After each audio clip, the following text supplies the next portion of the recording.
that their magic number could be 1 after Sunday's game?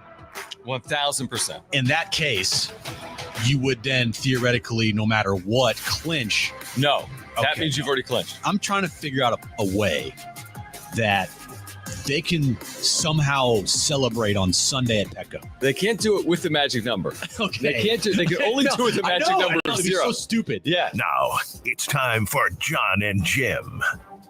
All right, San Diego and Southern California, what's going on? That is a perfect open for the start of our show. Padres win again last night. They're getting set for game 2. They've won 4 straight. They're among the hottest teams in baseball, if not the hottest. And the question now centers around what is their damn magic number? Jon and Jim with you for the next 3 hours. We have a great show lined up today. Mikey Varas is the new SDFC head coach. Jim will join us at 3:30. Will Brinson will join us at 4 p.m. CBS Sports senior NFL writer. Will Brinson back on San Diego Sports 760. Kyle Bonagura wrote like an expose on the Pac-12 Mountain West fallout. The second I read this thing, I'm like, who do I email at ESPN? I need him on the show. Did you read it twice? No, it was like 10,000 words. I was almost late to San Diego State for an interview because I had to read this thing. Of course you were. You were in your car in the parking garage, like weren't you? Crashing off, Yeah. like driving off the cliff. Were you reading it while you were driving? Absolutely not. Of course you. I wasn't. Oh, no, I I was- wasn't. I thought you were gonna say absolutely I was. No. I don't do that. You just listen to podcasts while you. 100%. Yeah. So Kyle Bonagura on Pac-12 Mountain West fallout at 4:30. But Jim, we said yesterday the magic number's 8. Correct. Now, someone behind them lost. Who was that? Atlanta? Atlanta lost. Okay, so there's knock 1 off 8. What's 8 minus 1? Ooh, I like this game. Even Jim could do this. 8 minus 1 is 7. Okay, so the Padres then won a game. They won, W-O-N. Yes. What's 7 minus 1? 7 minus 1 is 6. What am I missing? 877-767-4760 Right. or 70470. Start it with team. But John, there's no but John. Their magic number is 6. If they win 6 games, Jim, they have 92 wins. And you may say, well, the Mets can still win 92 games, John. The Braves can still win 92 games, John. Wrong. They play each other 3 times. So, Uh-oh. when I start questioning the math, you get really See, scared. that's the thing. I just go off what John says. If Right. John is saying that it's this, and he's really good at math, and I'm really bad a at math, guy. so I just agree with whatever John says. Because if I start trying to do the math, I'm going to start talking like an idiot. What's new? And it's not going to make any sense. Here's what. First of all, let's just start here, Jim. Okay. It's a freaking formality. They're in. Right. But if you want to play the game of, okay, let's play the game of what the magic number is. Just hear me out for 1 second. Okay. There is a scenario where the Mets, Braves, and Padres have the same number of wins. We all agree on that? There's a scenario yeah. where they could have the Padres same have to play really bad baseball, but there's a scenario. And they would all have to align for them to finish on the same win total. Right. In a 3-way tie, I need to admit something. I have no clue what happens. I would. I don't know either.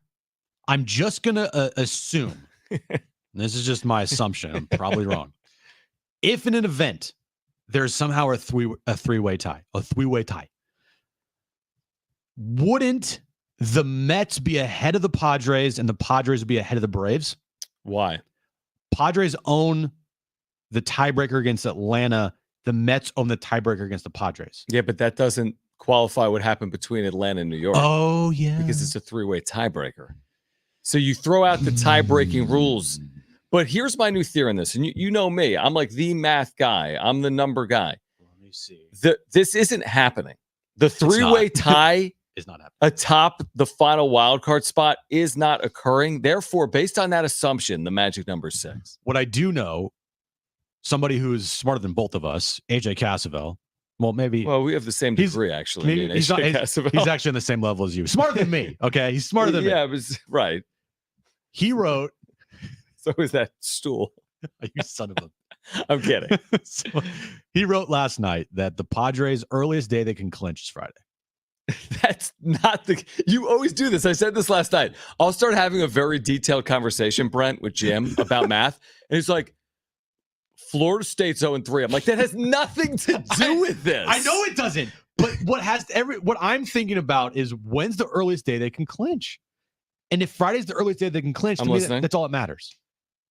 Like, well, not really, because what if they lose their next 4 games? Well, then they can't clinch on Friday. Well, all of a sudden, but I'm saying there's still a path where the Padres, can we agree on this? There's a world in which the Padres don't play well and the other teams do play well. And then all of a sudden the math does matter. So you just win the next 3 games and you clinch on Friday. There you go. Not a guarantee because the magic number is 6. That's still contingent on the Braves and the Mets. You know what, John? I agree with you. What you're selling. I'm know. not selling the same thing you are. You for a month have said they're in, and you're going to end up being 100% right. Right. I've said hold off. It's San Diego. Dive in the deep end. Come with me. They've got a 4.5 game lead on a playoff spot on September 17th at 11 to play. If they don't make the postseason, we got bigger problems. It's in. It's over. They're in. It's all a formality, is what it is at this point, right? They're playing the White Sox. I mean, now the White Sox have won 3 straight. Look, if history has taught us anything, yes, probably rather be hesitant with this Padres franchise than just assuming things. I understand that because we all know the history in this town with sports. It's like, hold on. Don't just assume things because more often than not, it doesn't work out for that sports team. So, like, wait until it's official. But they're playing too well. I can't wait any longer. I have, let's celebrate. Like, I have to just let's celebrate today, everybody. Yay, they're in. No, I get it. Listen, you don't want to slight the baseball gods if you're in the clubhouse. Yeah, you're not going to celebrate tonight and pop champagne. They're not popping champagne losing to the Astros. Let's just celebrate. They're not going to do that. But guys, like we need to be honest with each other. Ask yourself this: what are the odds? What are the odds the Mets go 10-2 and the Braves go 11-1 to finish, and their only 3 losses are against each other? One in 99,000. Are they better than 1 in 99,000? The odds of that from occurring? No. Therefore, based on that, the Padres are making the postseason at 92 wins. They're making the postseason at 92 wins. In fact, they don't even need 92 wins to make the postseason. Quote me on it. So they're magic number 6. I can't be convinced otherwise. I also don't know what the 3-way tiebreaker is. I don't know that either. I would assume, and I have to check here, like what the Braves have done against the Mets this year, and it might not even be determined yet because they play 3 more times next week. Good point. Same thing. Don't even check. Don't waste your fingertips. I want to waste my fingertips. Don't waste your little typies. My little typies? With your little thumbs. Hold on. Waste your wasting thumbs. my typies. Let's look to see what we got here, okay? So the Braves this season against the Mets. Don't tell me you're looking at every series. So I'm looking at 1 series or 2-2. Oh my gosh. Another series they're 2-1. So the Braves right now. No, it is. And then they played the Mets for another 4 games. They're 5-5 against each other. I have it right here. Oh my gosh. Okay. 5-5 against each other. Which I don't even know what that means. I'm so confused by the stupid tiebreaker. So next week determines it. Next week determines the tiebreaker between those 2 teams, and whoever wins that series, if everybody has the same record, then that team that wins the series next week would make it. Right? I don't know. Why not? Because a 3-team tiebreaker doesn't go that way. It's not based on head-to-head because there's 3 teams. They don't play each other. They do play each other. But it's not a 3-way game. There's not a top, middle, and bottom of the first inning. There's never been a Braves, Mets, Padres game together. Therefore, the 3-team tiebreaker has different rules than head-to-head. But there would be no conceivable way that if they all 3 tied, with the Padres winning the season, I know I get it, but with the Padres winning the season series versus the Braves, how would a 3-way tie put the Padres out?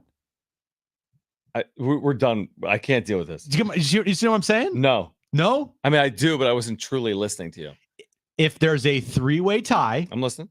How could you find a conceivable way for the Padres to be left out when they beat the Braves in a season series already? Because let me tell you something. Listen to me real quick. Listen to this, Jim. Seriously, turn your headphone volume up. Hold on. Because it doesn't matter their head-to-head record in a 3-way tie. Why it goes would it to not matter? Intra-division. Then that's dumb. I'll give you an example in the NFL. Okay. That's wild different. card. No, it's not though. Hear me out. 7th wild card spot is Niners, Rams, Eagles. Hear me out. Okay. The Niners beat the Eagles. The Eagles beat the Rams. It's not applicable. Okay. They didn't play each other. Okay. In a three-way game. Okay, that makes sense. So now you go to intro. What did you do in your conference? Okay. And I'm making it up. I think it's what did you do in the National League? Who even knows? It doesn't even matter. It's not so happening. As we've talked about this for 11 minutes and made people probably drive off the side of the road or turn the station.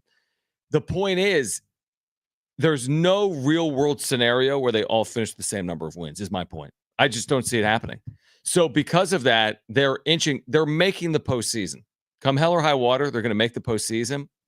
And it's either based on their play or the Mets or Braves drop some games or the Diamondbacks drop some games. They couldn't be better positioned than they are right now, Jim. In fact, they're closer to the division than they are to being on the outside. They're closer to winning the division than they are to missing the postseason as we sit here today. Correct. So we should talk about the division.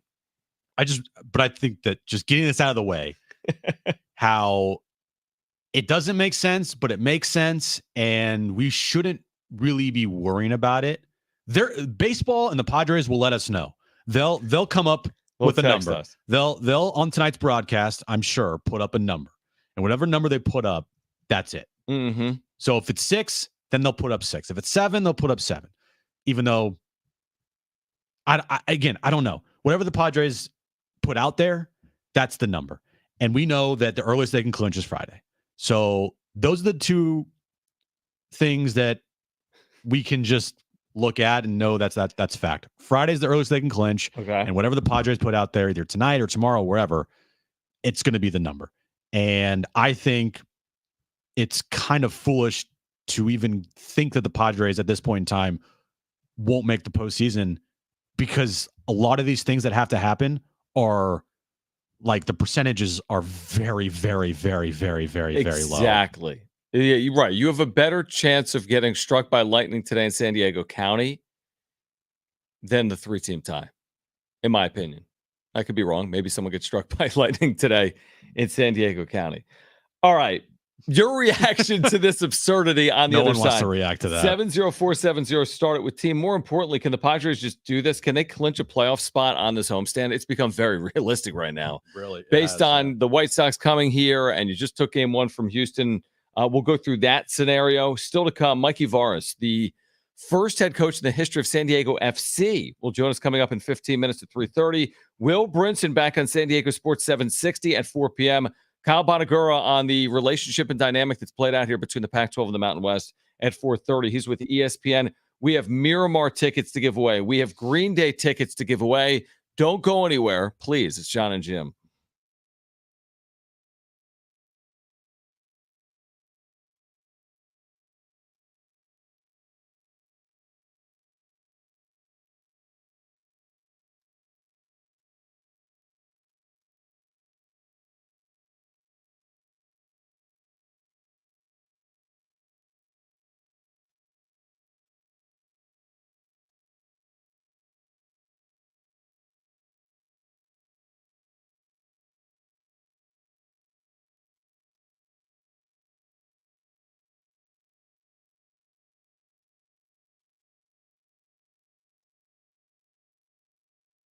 All right, hey guys, it is Jon and Jim. We've been telling you about our friends over at Hamul Casino. With football season here, Hamul is the perfect spot for you all football season long, including Monday nights in September. You've got a chance to win really win big. Monday Night Live, $100,000 punch out. Yeah, John, with 10 winners every hour at 7 p.m., 8 p.m., and 9 p.m., your odds are better than ever. Plus, you can earn entries all month long by playing and getting 2-time entries on Tuesdays with at least $500 in cash for all winners. A chance to win up to $100,000 in cash. You guys are not going to want to miss it. Jim, how good is their food? It's amazing. Tony Gwynn Sports Pub, awesome. Emerald, their new Chinese restaurant. You got to go for their food. It's awesome. And they've got endless dining as well, 5 nights a week. Their endless dining options include Saturday surf and turf, a buffet. They've gone over the top with perfect combinations of succulent steaks, delectable seafood, and more. So good. Get to Hamul Casino all football season long, including every Monday night from Monday Night Live. $100,000 punch out. Hamul Casino, it's fun above all else.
Mikey Varas is the first head coach in the history of San Diego FC. He was introduced to the media at Snapdragon Stadium earlier today. There's a supporter event tomorrow we can get into as well with Mikey Varas. Yeah. That is downtown, right? Yep. Sounds like a very cool event. That's going to be downtown, Courtyard, downtown, 6 p.m. tomorrow night. Yeah, things are starting to shape up for... Dude, this is getting real for San Diego yeah. FC. I mean, February's less than a half year away. Yeah. 5 months. Yeah, I mean, you're starting, and I don't know where they're at in the MLS schedule at this point, but it's getting late in the year. It's getting late in the year, and the postseason coming up. You know, expansion teams, you have to do so much before your first year. Expansion like draft. I don't know, build a team. Right, you're going to need players. That's a big part of You're this. going to need players. They already hired the GM. They just hired the coach today. You know, marketing. They got to get the jerseys out. Like, there's a lot that goes into this in the first year. And then obviously once you get in their groove, everything becomes like you have a schedule for things. But first things first is you needed a coach, and then you got a star player, and now you have to build the rest of the roster. And yeah, they're still building facilities for this club. Yes, we'll catch up with Mikey Varas, who is the interim national team manager. He's the new head coach at San Diego FC. He'll join us coming up in 10 minutes. Tonight at Petco, Game 2 at 6:40. Michael King back on the mound. It was Yu Darvish last night. He was just sensational. I mean, when you consider for 90 days he didn't pitch, and I had stuff going on in his life that was bigger than baseball, comes back, and now 3 starts in, Yu Darvish looks like Yu Darvish. And we theorized on this now for weeks. What are you going to do? The good problems are presenting themselves right now. All good, but Musgrove, really good.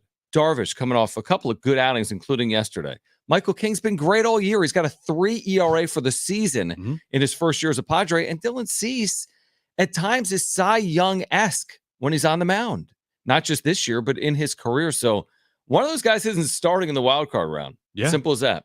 And to see what Yu Darvish did last night, you forget. You're like, wait, hold on. He really didn't pitch or throw at all for 90 days. Something like that, yeah. And his third start back, he goes out there, throws 6 shutout, under 80 pitches, looks really good, efficient. He's been very efficient his last 2 starts. First start was a little up in the air, trying to get his feet underneath him.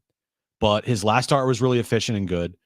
And this start was his best start since being back. Absolutely. Like, you have Dylan Cease, if he's going to pitch like he did Friday night, okay. Right. And then you have Michael King, who's been Mr. Consistent for you all season long. Joe pitched great again this past weekend. He's been fantastic, albeit for 1 inning since his return off the IL.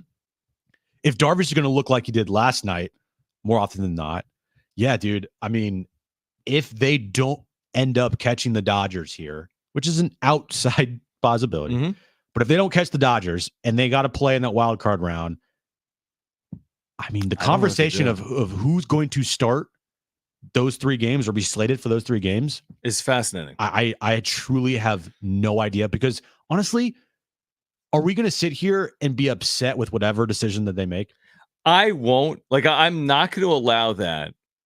The only reason you'd be upset is if you get to the end of the season and they don't win the wild card round. So, as in, they choose their 3 starters and they win that series, nobody's ever going to care if they win the series.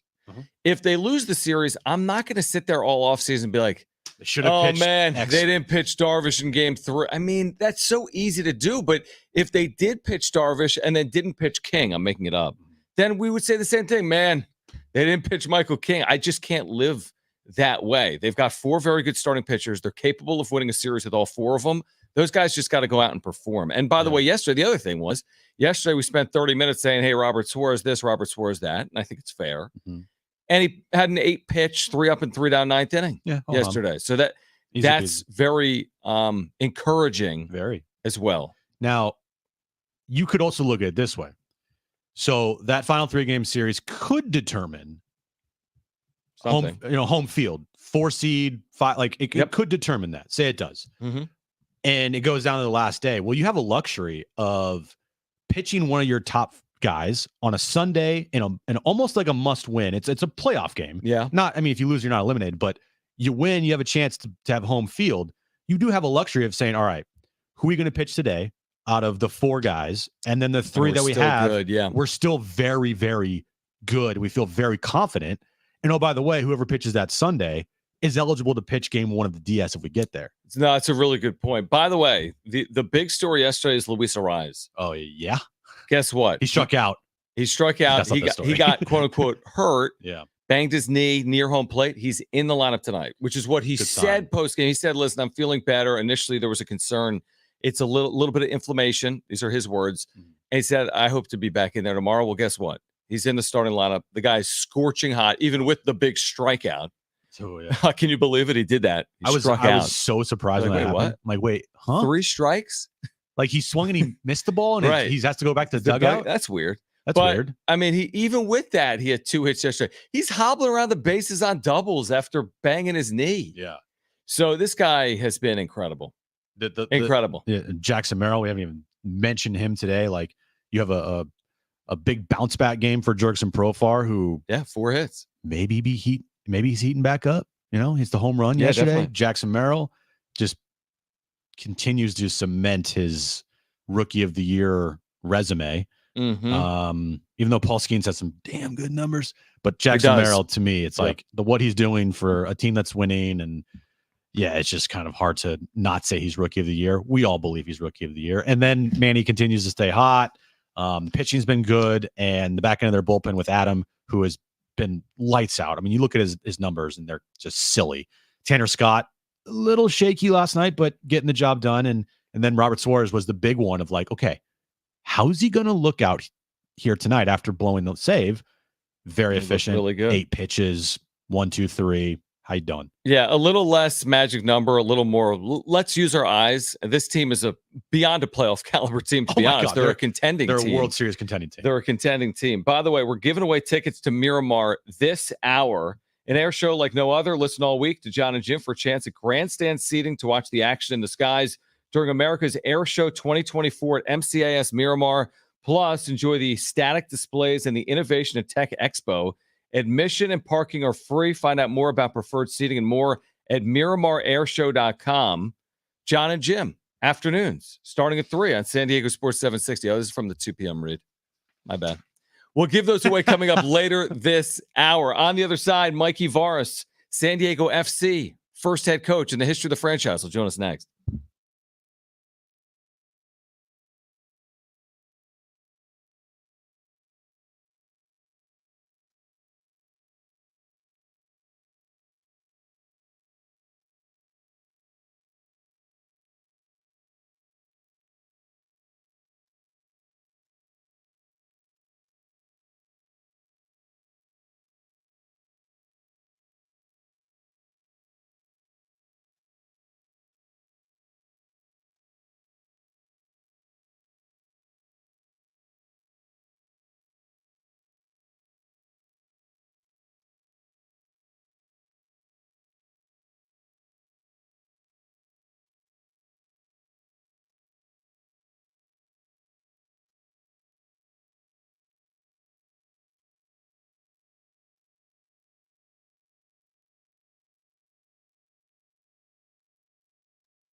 All right, this update is brought to you by the Southern California Partnership for Jobs. Padres, they beat the Astros last night 3-1. Their magic number is down to 6 or 7. The earliest they can clinch is Friday here at Petco Park. Game 2 of their 3-game series tonight, 6:40 first pitch. Michael King on the mound for the Padres. And NFL news of the day, the Dolphins put Tua on IR, letting him get enough rest from his recent concussion. Think traffic's getting worse? You're right. We waste 30% more time in traffic today. Vote yes on G. Fix streets and speed up commutes. Let's get home faster. Let's go, San Diego. Vote yes on G. Ads paid for by Southern California Partnership for Jobs.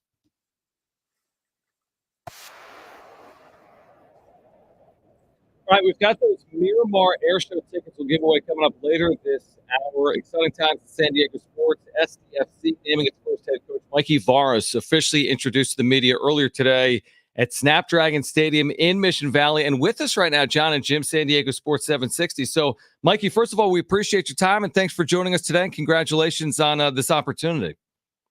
Yeah, I appreciate it, gentlemen. Thank you for having me. So explain this. And I saw some of it maybe on social media, maybe some of it from your press conference, but San Diego is kind of near and dear to you personally, right? You met your wife here.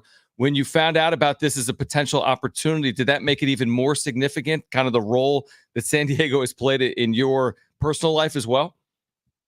Absolutely. San Diego has always been near and dear, as you said, and I explain it to people as it's the home I never lived in. Many amazing friends made lifetime friends, and the city's just got an energy to it that it draws certain type of people that have been really influential in my life, and definitely really important to me. What's it about San Diego that makes it, like this? Like it's the soccer community is ready to just burst, because it feels like with SDFC starting up next year, everybody's just like on edge here, wanting soccer in this town. What is it about San Diego that makes it that way? Yeah, well, I think a lot of people outside of San Diego don't realize what a huge soccer history it already has. Anytime there's an international game in San Diego, it's got a massive viewership. Anytime the national team plays, or big tournaments, it's got huge TV viewership. It's got a history with San Diego Sockers, which had a huge following. It already has a professional team in the San Diego way that are doing great things, and now it's our turn to come on and continue that momentum. It's also got a huge youth soccer scene, and so it's kind of this powerhouse that I'm not so sure a lot of people outside of the market realize, but the soccer culture, the football culture in San Diego is massive. Mikey Varas is with us right now on Jon and Jim, San Diego Sports 760, SDFC's first head coach. I'm just curious, Mikey, when you're an expansion franchise and then you're in San Diego, like you said, with all this, the expectations are going to be very high, but it's a first-year franchise. Is there a balance at play? Everyone wants to win in all professional sports, but you're also in the business of developing, and it's also a first-year franchise. Like, how do you mold it all together to develop and win and do that immediately? Right. I think it's first and foremost having a clear vision, and part of the vision is we want to create sustainable success. And sustainable success means that you need to work at a foundational level first. And don't get me wrong, I'm a really competitive person, and we have competitive ownership, and we from day one, our objective will be to win, but we'll also have a balanced approach in terms of making sure we're laying a foundation so that when we win and when we're competing for championships, that it's a sustained model and not a model that comes and goes with a coach or comes and goes with a player. It's really important that we build something that's sustainable for the community in the long run. How excited are you to coach Chucky Lozano here? Yeah, Irving is an amazing player. He's a world-class player, and he's a proven winner.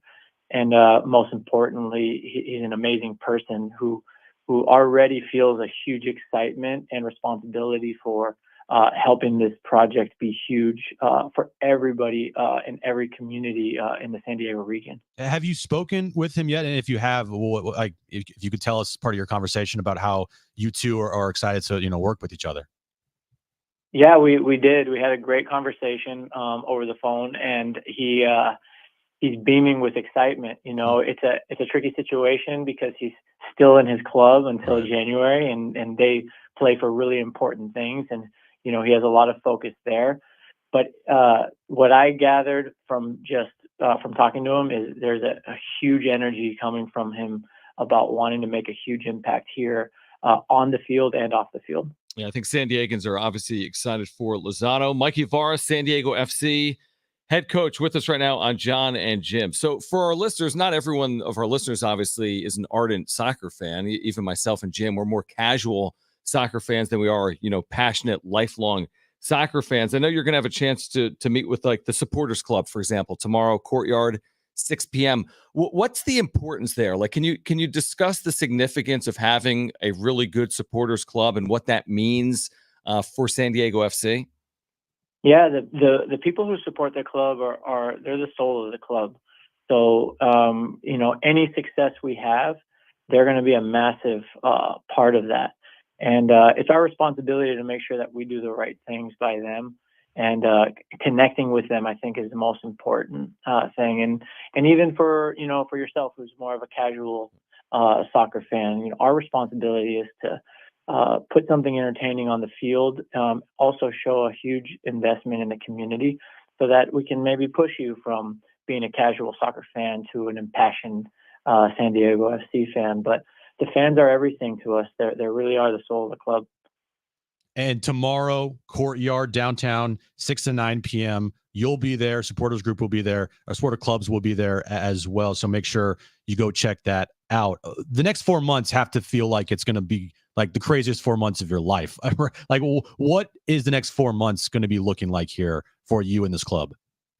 Yeah, it's going to be around the clock work because it's pretty unique in professional soccer, professional football, that you create a professional club from scratch, right? And now we have a lot of work to do in the next 4 months in terms of building out the roster, building out the staff, preparing the preseason, and as you said, you know, making sure that we put a product on the field from the get-go that makes everybody proud and competes. But it will be a lot of work, and there will be a lot of learning lessons as well. But you know, what I know for sure is we have really great people. We have processes in place, and we have a tremendous work ethic here to make sure we do right by the fans. I don't know if I have the terminology perfectly correct here on Snapdragon, but I think it's the largest, quote unquote, like soccer specific stadium in the country, right? That isn't like an NFL. Sure, there's NFL stadiums that are larger, but to have like international or professional soccer in Snapdragon Stadium, which seats like 35,000 people. First of all, what are your impressions of Snapdragon? And secondly, at that size, what kind of home field advantage can that be for your club? No, you're absolutely right. That's exactly correct. It's the largest soccer specific stadium, and I think it's a credit to the university for when they built it, that they built it with bringing soccer to San Diego in mind, you know, and also doing something great for the community. Listen, when you have 35,000 in a stadium, and they're all rooting for you, it's a massive advantage. It's a massive advantage. So we're really looking forward to getting everybody excited about the team and getting everybody on board. A final one for me here, Mikey. The Right to Dream Academy. It seems like it's going to be such a huge part of this club right away and into the future. For fans out there that might not know a lot about what that means to this club, what does that mean for the future of San Diego FC? Well, I would say, you know, one of the main mottos is everyone has a right to dream, and that says a lot. So the idea here is that how can we find emerging talent in places where maybe the system hasn't allowed for that talent to emerge organically, and provide opportunities to show that excellence can be found everywhere. And we believe that the region of San Diego and all of Baja California is an area that has already produced incredible talents. When you think about Olympians, professional athletes, biotech companies, entrepreneurs, and we want to harness the people that are in this region and accelerate and even make a bigger impact in terms of letting those emerging talents emerge and excel. Mikey, before you go, what was the experience like as interim head coach of the U.S. men's national team? It's an honor of a lifetime. Anytime you represent your country, it's a huge responsibility. It's one that I cherished, and the relationships that I made during my time with the Federation have been tremendously impactful on me as a person, as a professional, and I'll be rooting the program on, with all my heart. I know everybody there, players and staff.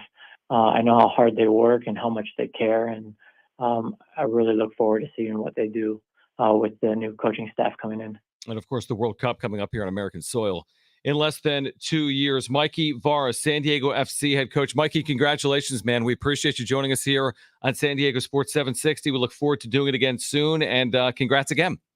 Absolutely. I appreciate you having me. All right, great stuff. The new head coach, the first head coach at San Diego FC. On the other side, we'll give away tickets to the Miramar Air Show. That's coming up next. Plus, Will Brinson, CBS Sports senior NFL writer, at 4 p.m. He will join us. Also at 4:30, we'll talk with Kyle Bonagora from ESPN about the latest with the Mountain West and the Pac-12. It's Jon and Jim.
All right, Will Brinson, CBS Sports senior NFL writer, is going to join us coming up at 4 p.m. Brought to you by our friends over at the Merrill Casino, Kyle Bonagora from ESPN.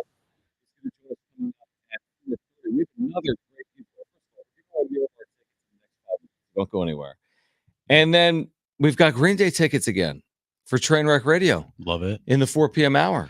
Perfect. So we've got that. So we've got a very good show lined up for you. Great giveaways here today. We'll give away those Miramar tickets coming up in the next handful of minutes as well. We have seen the Padres lineup. It's not like it's like a special thing. I mean, everyone's seen it if they have the internet.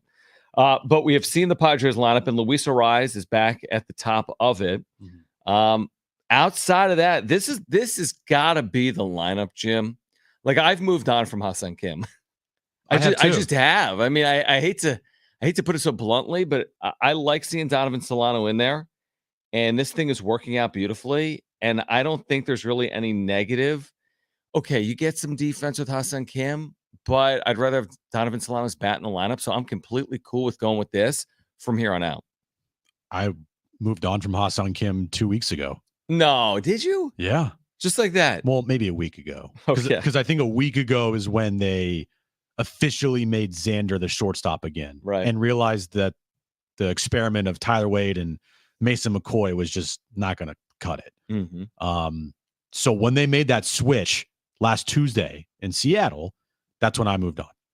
And it's nothing against Ha-Seong Kim. Love Ha-Seong Kim. But this is the best lineup. Like, no questions asked. That when you go into the postseason, whether it be that Tuesday in October in the wild card round, or you get lucky enough to win the division, it's that Friday in the DS, or if they're the 3, I don't know, whatever. Game 1, this should be the lineup. Game 1 of the postseason is the lineup. Game 1 of the postseason, that's the lineup. And the lineup is John. Luis Ariz, Fernando Tatis Jr., Jurickson Profar. I did. Ariz, Tatis, Profar, Manny, Merrill, Bogey, Cronenworth, Solano, Higashioka. It is interesting that with a couple of weeks to go, Jackson Merrill is now slotted in that number 5 spot. As if to say, kind of grab this opportunity. I mean, we trust you. You're going to be Rookie of the Year. And this is where you're going to slot in the postseason now. And we've talked about it all season long, the conversation about moving Jackson Merrill up. And it was a lot of, for me, keep him where he's at. Mm-hmm. He's doing just fine there. There's no reason to move him like up in the lineup and maybe put more pressure on him, or, have a conversation about moving him to the 3 spot. Like, that's a little too high for me. Maybe probably next year, you're going to see him hit there. But like right now, if he's doing what he's doing in the 7 spot, 6 spot, like, just let him go. But then I thought about it after he got moved up, and it's absolutely true. I mean, this kid, he's not fazed by pressure. He relishes in the big moments. He has come up big in clutch crunch time moments. Sure. Like, he leads the league in game tying home runs in the 8th inning or later. Yeah. So with that, it's like, actually, you know what? He can handle it. Put him up in the 5. Hell, if you want to put him in the 3, which they won't do, but put him in the 3 spot. Like, it feels like he can handle it. It's late enough in the year where he's past being a rookie. Like, exactly. He's not a rookie anymore. Yeah, but you know what it feels like to me? Everything they're doing now is with one eye on the postseason. For sure. And anything later than now, to me, is feeling a little late. Hence the Ha-Seong Kim conversation we're talking about. Right. Hence the fact that you moved Merrill up to the 5 hole in the middle of September, not the end of it. Hence the fact that Yu Darvish came back at the beginning of September, not the end of it. Same thing with Joe Musgrove. They got him back in August. Yeah, Tatis is back. It's like you got everyone a ramp-up period. Yeah, everyone has multiple weeks. Whether you're a pitcher or a hitter, nobody's being asked to step in here September 28th and then fill a valuable role come October 1st, for example. And that's why, to me, it's probably too late for Ha-Seong Kim to provide value from here on out. Maybe I'm wrong. That's just how I see it from my seat right now. Oh, I think he brings value because... No, I know, but I just wonder if they're going to trust him with the value if he returned in a week, or do they just go with what they've got and he's now a defensive replacement? That's where the value comes. Right. So that's very minimal value. And even then, I don't know if you're... I don't know. I mean, do you want to put a guy as a defensive replacement when he's has a shoulder injury? Right. That's a little tricky there. I would much rather have him, if he had any type of injury, it be with like his other arm, you know, Mhm. like his other shoulder or whatever, not his throwing shoulder. That's the concerning part. If you're going to have him be on this roster as a defensive guy, defensive replacement, then he better be significantly better than whoever he's replacing. Mm-hmm. And that's not the case. And I don't think that's the case. I think Xander's looks like he's played shortstop forever. Like he looks has. completely fine over there. You Yeah. know, he had a play to his right last night where he threw it across the diamond. You know what I'm talking about? Yeah, I do. And it was like, okay, you're fine. Yep. I mean, No, I agree. I had no concerns. And he was the at one. all. He was the one that was basically bringing up the concerns. He was like, you know what? I've been comfortable a second. And initially, he's like, I don't really prefer moving across the diamond. Then he's like, he's watching McCoy, he's watching Wade, and he's like, you know what? I can play short. Yeah. Because that allows Donovan Solano to get in the lineup, and now Donovan Solano's had some 4-hit games. Now everything's unlocked. Yep. With Donovan Solano in there. That's your best offensive lineup, even if Hassan Kim was here. And what's great about this ramp up period is it's not a meaningless ramp up where you're just kind of playing out your schedule. Like if you're the Dodgers of years past where they have 110 wins, they've locked up the division by September 3rd. Mm-hmm. Like this is a very important month and you're playing for something. So not only is it a ramp up, but your postseason started, I mean, last Tuesday, it feels like. Basically, yeah. When they moved Xander to short, they brought that lineup out there. And then over the weekend, you moved up Merrill to the 5th spot. Like their postseason has already begun. So that's how I feel about that. Yeah, and to that point, this goes back to we've been talking in the first hour about this magic number. Honestly, I don't know how concerned they are with the magic number when they still have been talking all year long about winning this division. I know it's not the most likely outcome, Right? But we said, have a good homestand, and you could at least be within 3. We both said 3 games of 6 to play. It's a serious conversation, and that is very possible right now. With 3 games against the White Sox still coming up, having taken game 1 against Houston, you take 2 out of 3 against Houston, which is 1-1 in your next 2, and then 3 games against the White Sox. You're likely to be within 3 games of the Dodgers with 6 games to play. So, yes, you need to make the postseason before you win the division, but if they get to LA, if they get to Dodger Stadium 3 games back with 6 to play, that's almost like mission accomplished. You've given yourself at least a shot. I think just the mindset that they should have, it's not a fan mindset, but it's a player. It's like just win as many games as you possibly can. That's a good idea too. Like just don't worry about anybody really behind you. Don't look at score. I mean, you can't look at scoreboard, but truthfully, they control their own destiny right now. They just got to play really good baseball and you're going to be fine. You're going to be the 4 seed and you're in. And so just win as many games as you possibly can. And if at the end of the year, you somehow find yourself in a chance to win the division and you do win the division, like amazing. If you don't, okay. But the consolation prize for that is you get home field and you're the 4 seed. Yeah, could be worse. All right, call right now. Caller 7, you're going to the MCAS Miramar Air Show. 877-767-4760. Caller 7, you're going. 877-767-4760. This is a pair of grandstand seats, okay, for America's Air Show at Miramar. And we'll have chances to win all week long. And this is going to be September 27th through the 29th. We have tickets for the 29th. Admission and parking free. Experience the Wall of Fire, the F-22 Raptor demo team, and the Blue Angels Plus static displays featuring military and civilian aircraft. Preferred seating and show details at MiramarAirshow.com. That's MiramarAirshow.com. Caller 7, you are going. We have 2 free tickets for the 29th. Will Brinson will join us on the other side, back on San Diego Sports 760, CBS Sports senior NFL writer, week 2 in the books. Will Brinson joins us next.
All right, this update is brought to you by the Southern California Partnership for Jobs. We'll start with the Padres. Game 2 of their 3-game series tonight at Petco Park. 6:40 first pitch. They've won 4 in a row. Their magic number is 6 or 7, but the earliest they can clinch is Friday. And NFL news of the day. The Dolphins put Tua on IR to let him have enough time to rest for his recent concussion.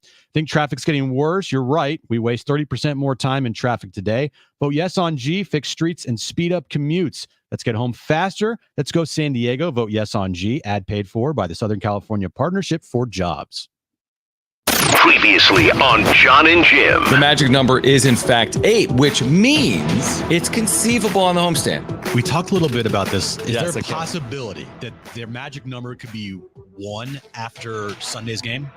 1,000%. In that case, you would then theoretically, no matter what, clinch. No, that Okay. means you've already clinched. I'm trying to figure out a way that they can somehow celebrate on Sunday at Petco. They can't do it with the magic number. Okay. They can't do. They can only do it with the magic number of It's 0. so stupid. Yeah. Now it's time for Jon and Jim. All right, San Diego and Southern California, what's going on? This is hour 2 of Jon and Jim. We do have those tickets to see Green Day coming up this hour, so be listening for your chance to win those tickets. This is going to be fun throughout the course of the NFL season. We are pleased to welcome Will Brinson back to San Diego Sports 760, CBS Sports senior NFL writer, and his appearances are going to be brought to you by Hamul Casino. I feel like we need to do an introduction because we've heard Will so often, obviously, on the Yes, station. Now, yes. you know him, Jim, because you obviously worked with Darren and you've worked before with Will. But Will, thanks for hopping on again throughout the course of the season. We're looking forward to having you, man. Yeah, pumped for it, guys. Crazy week 2 of the NFL season. I was just chatting Survivor with some of my friends we have entries with, and looking at the circa. They're down to like 3,000 entries already out of 14,000. That's It's 2 weeks of the season. It's so funny you say that. Wild So start. we're in circa million because we were just there a couple of weeks ago. Hey, But to your point, Circa Survivor, like everyone's it's like it's week 3, you're gonna have a winner. Not really, but it's amazing the swings. And speaking of which, I think the wildest swing of the early NFL season might be Philadelphia Atlanta last night, where the thing looks like it's over. And then the Eagles essentially found a way to lose. Like, how do you look at that? Did the Eagles find a way to lose? And if so, who's it on? yeah, I mean, I think most people are going to point to Saquon Barkley dropping that pass. I think Jordan Renan of ESPN had a note that Saquon has dropped more passes like since the start of his career than any other running back. And so the play call looked good. The catch you want to make. At the same time, the analytics say that they went when they went for it, or excuse me, when they kicked the field goal on 4th down, they ended up in a situation where the percentage chance of winning, the win percentage went from 94 to like 85. And that's a result of, a couple of things. When, one, you're giving Atlanta the ball back. You didn't run the ball on 3rd down. So you stopped the clock for Atlanta when they had no timeouts. Gave them a free 40 seconds. 2, there's this thing that goes into it where, you're up 6, which is secretly the worst lead in sports, because if you're up 3, Atlanta's probably playing for a field goal.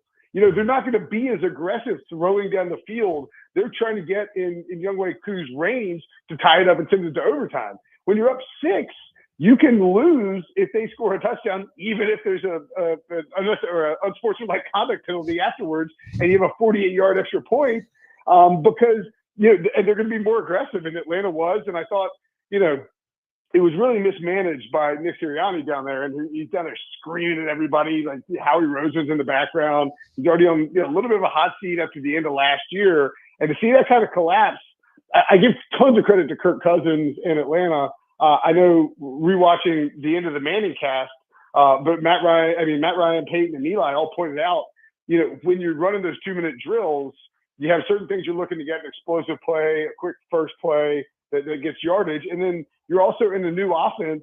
You're a little more comfortable, and it looked like Kirk kind of said bleep it and was just like, I'm not going to worry about this Achilles, and kind of let it rip. And so I think putting Atlanta in that position, it falls on Sirianni too. So all the credit in the world to Cousins and the Falcons for executing, but really, really bad job at the end there by Nick Sirianni. Yeah, and everyone's talking about, the Eagles' blunders today, even though, that was a really big game for Atlanta, because it seems like they're in a division in the NFC that, I mean, you have two of the best teams in their division right now with the Bucks and the Saints, and then they play the Chiefs next week. Like, that division, feels like it's one of the most surprising divisions in football to start here with what the Saints and the Bucks have done so far.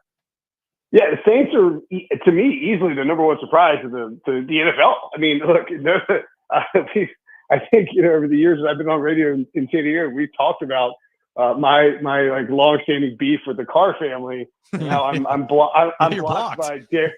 Yeah, blocked by Derek, David, and Darren. The trifecta out there too.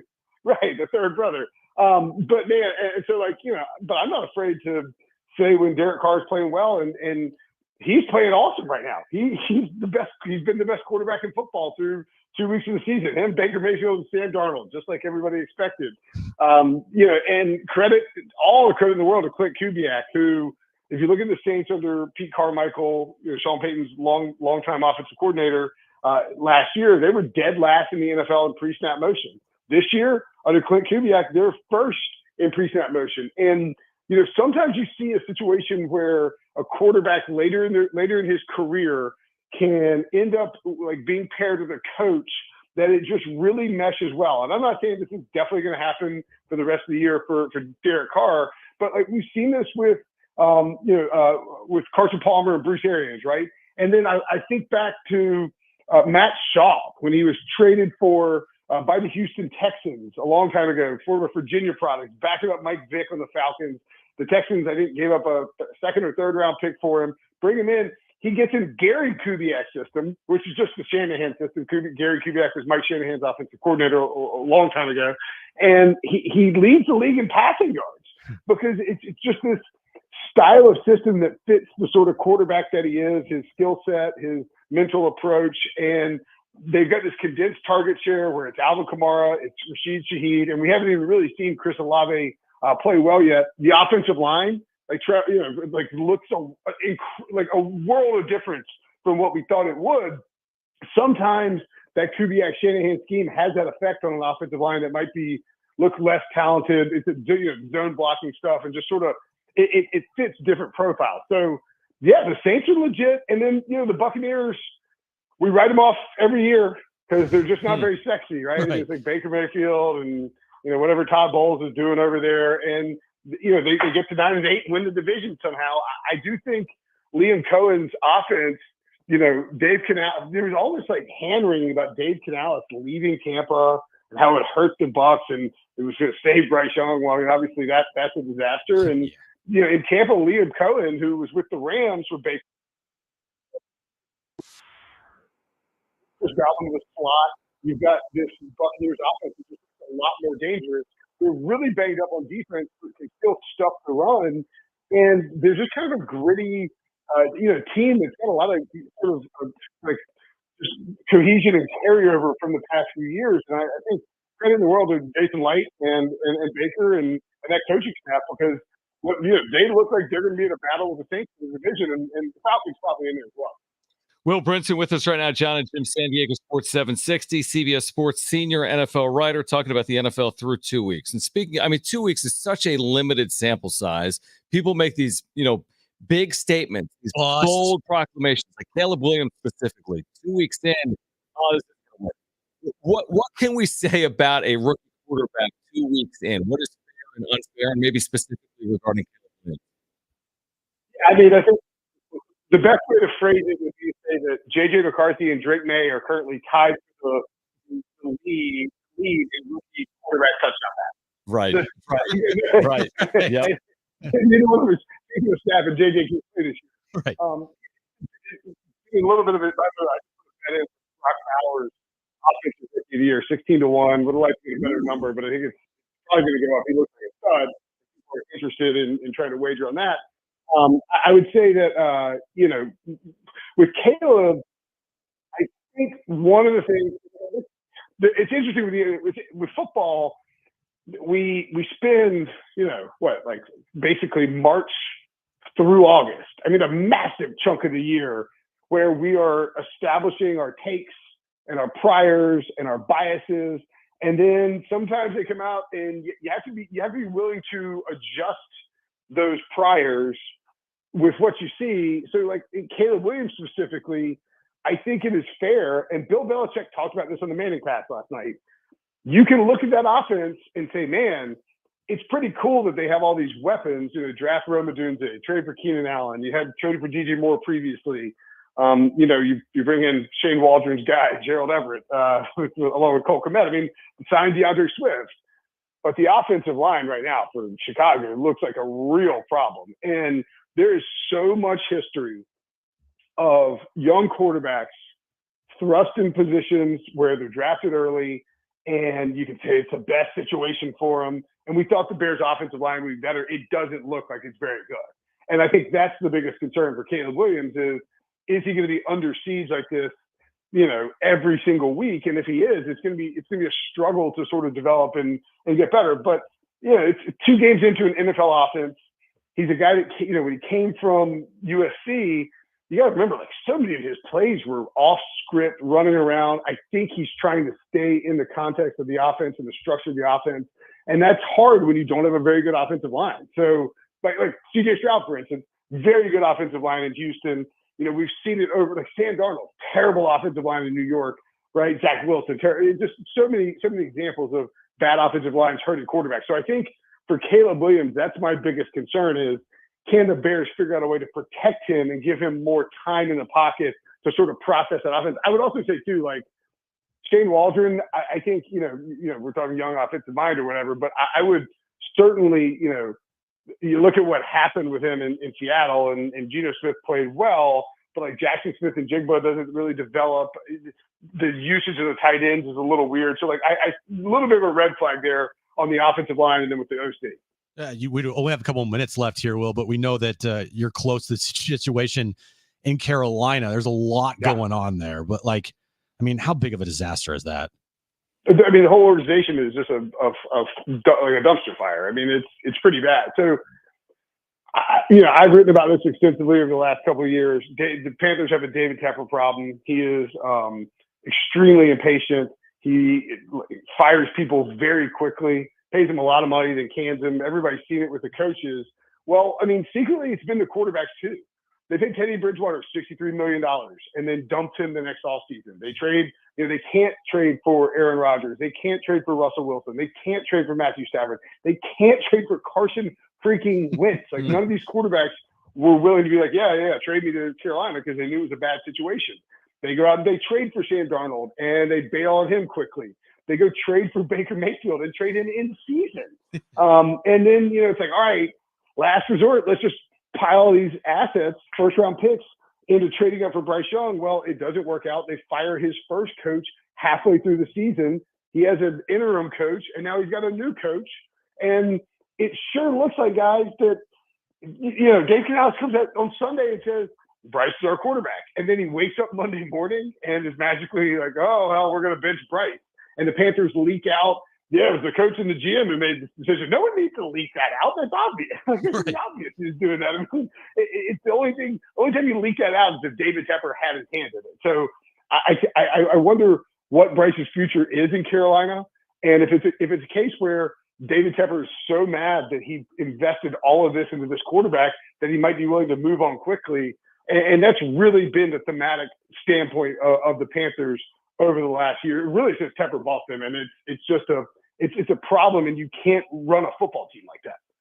Yeah, it seems like a bit of a train wreck, truthfully. We have a daily segment called Trainwreck Radio, and it's Trainwreck Football, obviously, for the Carolina Panthers right now. It looked like Bryce Young wasn't good. I mean, he looks broken on Sunday. He drifts to the left under pressure, takes a sack on 3rd and 5, like on the sideline, which is just unheard of. Throws a pick in the double coverage, misses Adam Thielen on like a 5-yard flat route. I mean, it was ugly out there. So I understand it, but he's 18 games into his career. It is a really quick hook. No doubt about it. Will, we're looking forward to having you throughout the course of football season, Tuesdays at 4 p.m. Will Brinson, CBS Sports senior NFL writer. Appreciate you doing it. Let's do it again next week. All right. Yeah, bump for it, fellas. Talk to you next week. All right. Thanks, Will Brinson, brought to you by Jamul Casino. 7 restaurants, thrilling games, and a sports pub voted San Diego's best. Jamul Casino is fun above all else. All right, we'll get to the wrap on the other side. We can react to our conversation with Will Brinson. Plus at 4:30, Kyle Bonagora ESPN on the fallout between the Pac-12 and the Mountain West and what is next as well. Plus, coming up this hour, your chance to win tickets to see Green Day at Petco Park on Saturday, September 28th. It's Jon and Jim.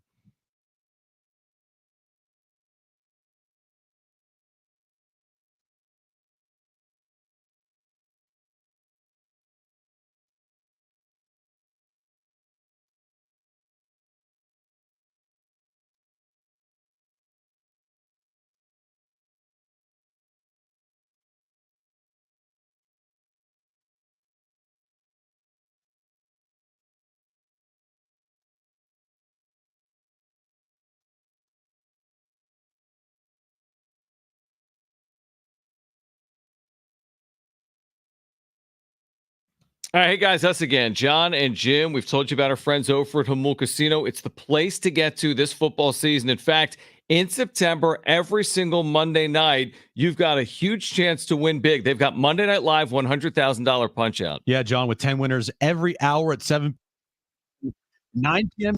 are better than ever. Plus, entries all month long by playing and getting two-time entries on Tuesdays with at least $500 in cash for all winners and a chance to win up to $100,000 in cash. You will not want to miss it. Their food's spectacular. Tony Gwynn Sports Pub. I had the Asian salmon salad. You had this unbelievable mouth-watering Slam burger. Diego burger. They've got endless Delicious. dining as well, 5 nights a week. We're talking about Saturday surf and turf buffet at Hamul. They've gone over the top with succulent steaks, delectable seafood, 5 nights a week with endless dining. Yeah, get to Hamul Casino all football season long, including every Monday night for Monday Night Live $100,000 punch out. Hamul Casino, it's fun above all else.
ESPN, he wrote about the played out between the Pac-12 and the Mountain West in the days leading up to 4 schools part of the Mountain West. For the Pac-12.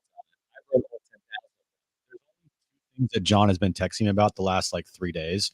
And one of them is Pac-12 realignment with any and every single tweet about it. Yeah. And then Cal Twitter. Those are the two things. Cal Twitter, if you know, you know. Just go to search on X, Cal Twitter, and you probably will laugh. By the way, San Diego Sports 760 presents our 2024 iHeartRadio Music Festival live this Friday and Saturday. T-Mobile in Vegas, some of the biggest artists in the world together on one stage. Gwen Stefani, Paramore, the Black Crowes, Dua Lipa, and more. Experience the show live all weekend long. Stream it only on Hulu and listen on iHeartRadio starting at 7:30 p.m. So Kyle Bonagura will join us coming up at 4:30. I wanted to, if we had time with Will Brinson, I was going to be like, hey, thoughts on Memphis and Tulane? He probably would, what? honestly. Let's get to this. It's time for The Wrap, presented by Sombrero Mexican Food. Check out their website at sombreromex.com.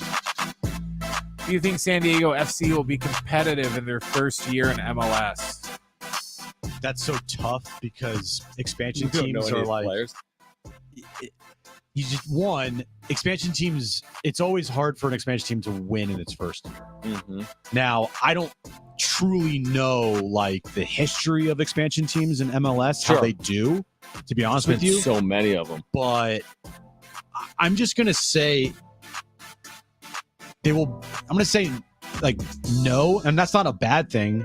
I'm not saying that they're going to lose every game, but I don't know if they're going to be right away competing for an MLS Cup.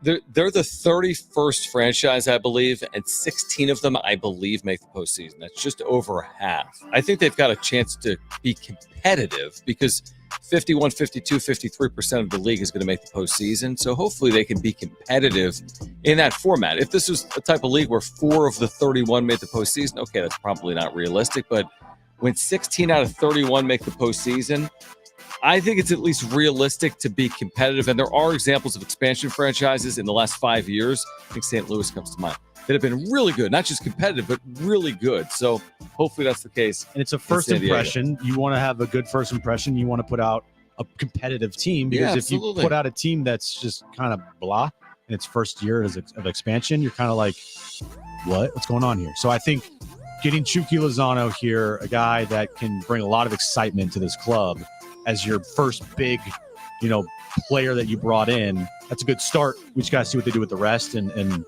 that would help them a lot to be competitive in their first season. Next question. Will Manny be in the top 10 in NL MVP voting? I think so. Probably. I think so. By the way, I saw this today. Did you see Jesse Adler tweeted this out, that there was a scoring change? Yeah, he's got 100 RBIs. And he has 100 RBIs now. Yeah. Did not think he would get to 100 RBIs 3 months ago. Might get to 110. Did not think he would get to 30 home runs a couple months ago. And that's just a credit to Manny having just an absolutely bonkers last 100 games here, where he has put up MVP numbers. I think he's going to be top 10 for sure. Yeah, I don't think he'll be top 5. He's going to finish with a 3 WAR season, which, he's capable. Better, he's been a 6-7 WAR guy. Yeah. In 2022, for example, he's close to a 7 WAR. So 3 WAR season is good. It's not top 5 MVP. I wouldn't think. His OPS still is an 800. So I do think he'll finish top 10. And 110 RBIs and 30 home runs will help him probably get there. And he's had an amazing last 70-something games. He really has. Next question. Should Tua play again this season? What goes on the IR today? Yep. Look, I think that whenever the doctors deem him ready to go, he's going to be out there. It's just the concussions are so tricky. Like, what if after 4 weeks he starts feeling some symptoms again? Then this could turn into longer, and he could, conceivably miss the entirety of the season. I'm going to say yes, but I don't think he's back right away after the 4 weeks on the IR. He signed a 4-year, $212-ish million deal. Not all of it guaranteed. He couldn't just walk away and get all 200.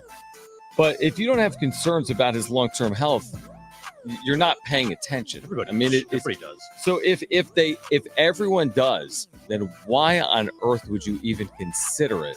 Especially this year. If everyone's got concerns about his long-term health, if everyone does, then why on earth would you even consider it? Now, I'm not saying immediately say, step away, I'm done for forever. But 3 extreme concussions within the last 2 years. I mean, extreme examples. Yeah. On field, right in front of our eyes. We have no clue what's happened in practice. We have no idea what happened in high school, even in college, truthfully. I mean, I just think you got to be super, super careful. You've already asked for trouble with him specifically, and who knows what this looks like 1, 3, 5, 7, 9 years down the road if you're Tua. There'd be two things. One, I'd say you're wearing one of those dorky looking helmets with the extra protection thing on it. Guardians. No argument about it. If you're going to play, think of it like an insurance thing. You are wearing one of those helmets or you're not getting back on the field. And then two, you got to slide. There's no more going for extra yards. I don't care what point in the game. You just have to slide. We can't take any risk with it anymore. Can he wear a penny or something? Can he wear the red jersey? No, they're not going to allow him to They do wouldn't that. let him do Don't that. touch Tua. Let's quickly get to the last one. Give him a number 12 Patriots jersey. He'll be safe. What's the Padres' magic number? 6.5. Sure, 6.5. I think it's 6, but 6.5. Just to be safe. Sure. Score update, John. Marlins lead the Dodgers 4-0. The bottom of the second inning. Say? Nationals, Mets, scoreless bottom of the first. And the Braves, do they play today? The Braves do play today. And they are playing the Reds right now. They lead the Reds 3-1, top of the second. And later tonight, the D-backs play the Rockies. Look at our Rockies walking off last night thanks to an error by the D-backs. Dude, this division ain't over. This division's not over. Come on, Skip Schumacher. Let's go fish. Kyle Bonagura, ESPN. He wrote about the fallout involving the Mountain West and the Pac-12 and what is so next. excited. Yeah, Jim, you can go home. Okay. Kyle Bonagura joins us next.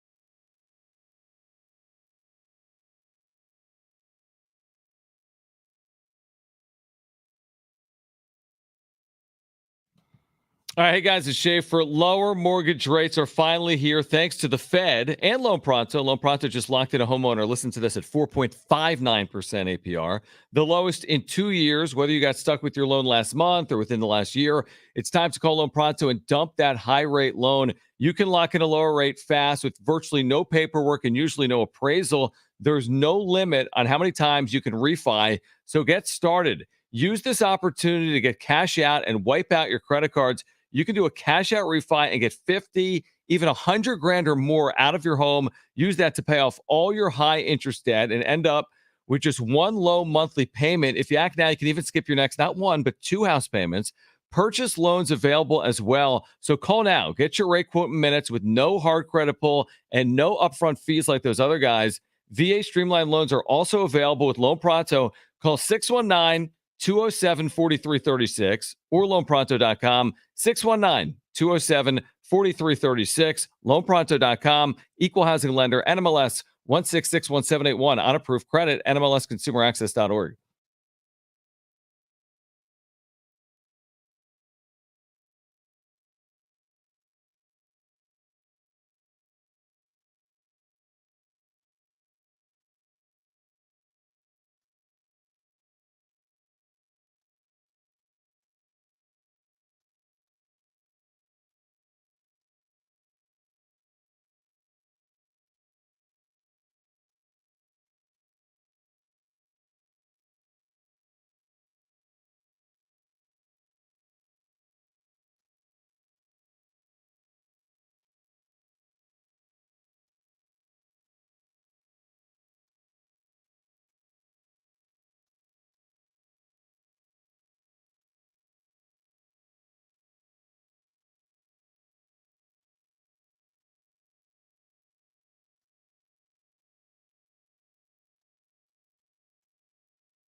All right, this update is brought to you by the Southern California Partnership for Jobs. Padres taking game 1 versus the Astros last night 3-1. They've won 4 in a row. Their magic number to clinch a playoff spot, 6.5 games, I guess we've determined here on Jon and Jim. The earliest they can clinch, though, is Friday. Game 2 of their 3-game series tonight at Petco Park, 6:40 first pitch. Michael King on the mound for the Padres. And the NFL news of the day, the Dolphins, they placed Tua on IR. They're going to let him rest from his recent concussion.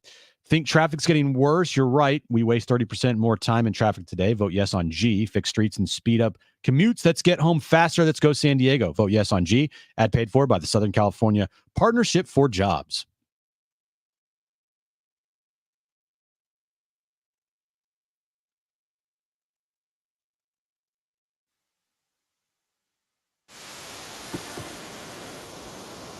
All right, Kyle Bonagura is going to join us in a moment from ESPN. He wrote, I'd love to know how many words this is. Should I copy and paste it?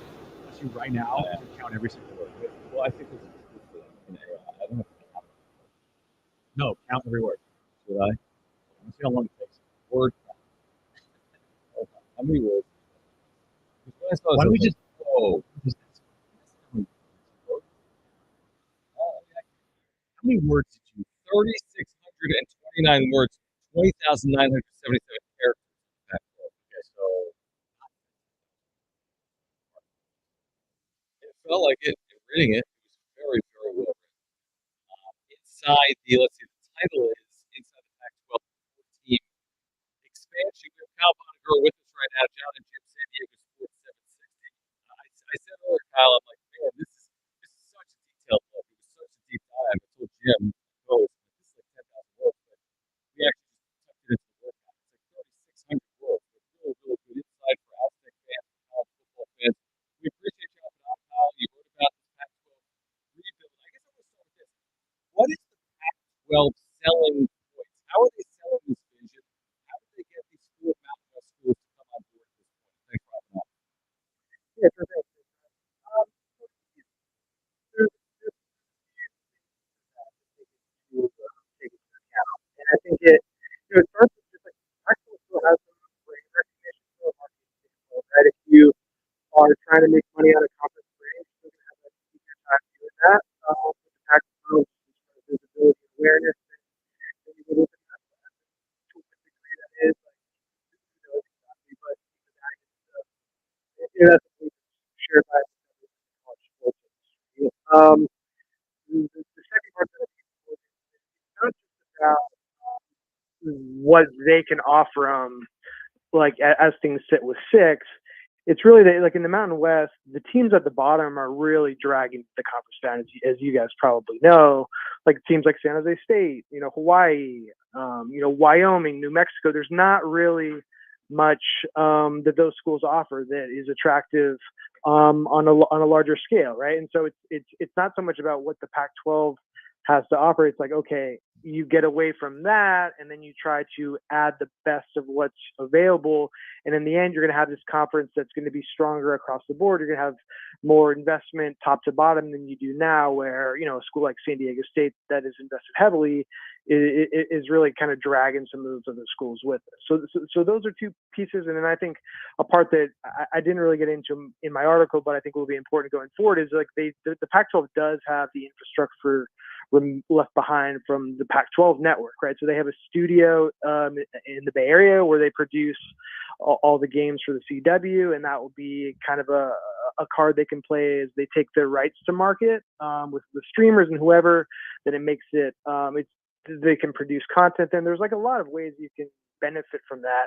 They're already taking outside contracts as a way to just generate revenue using the studio space they have available with clients outside of the college sports industry, right? So they have quite a bit to offer. It's still not a Power 5 type of deal, right? But there is certainly an infrastructure there that can be a lot more beneficial for the member schools than what the Mountain West is now and kind of was on track to be. Kyle, how quickly is this thing going to move for them to announce their next members to join here? And what schools did you envision or think that they could add?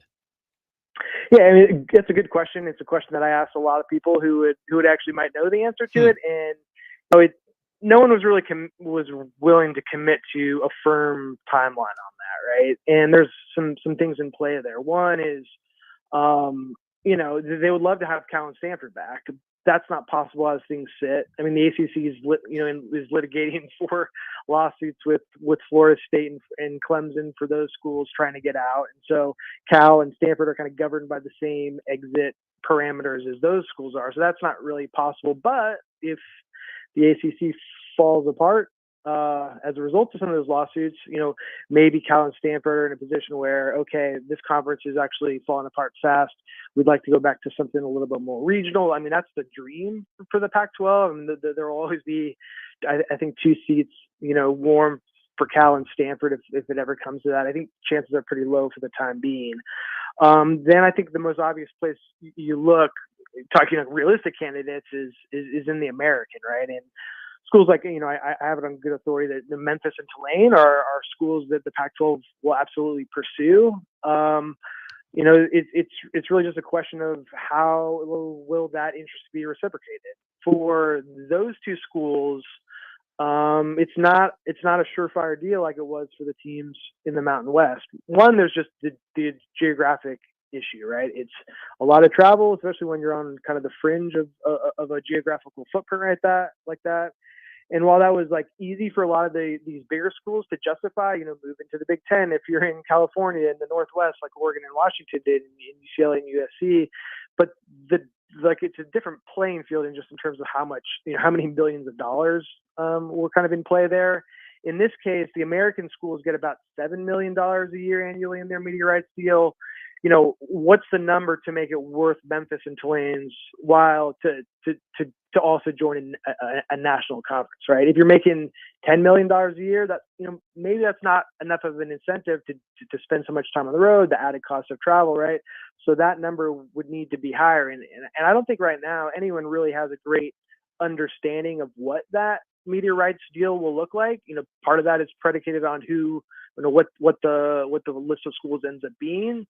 And so I'm a little bit pessimistic that they're going to have as easy a time with some of those American schools to make the jump over, which, if you kind of game it out like that, you can look in Conference USA, some of the schools in Texas, schools like North Texas, Texas State, UTSA, maybe you go there. Those are possibilities.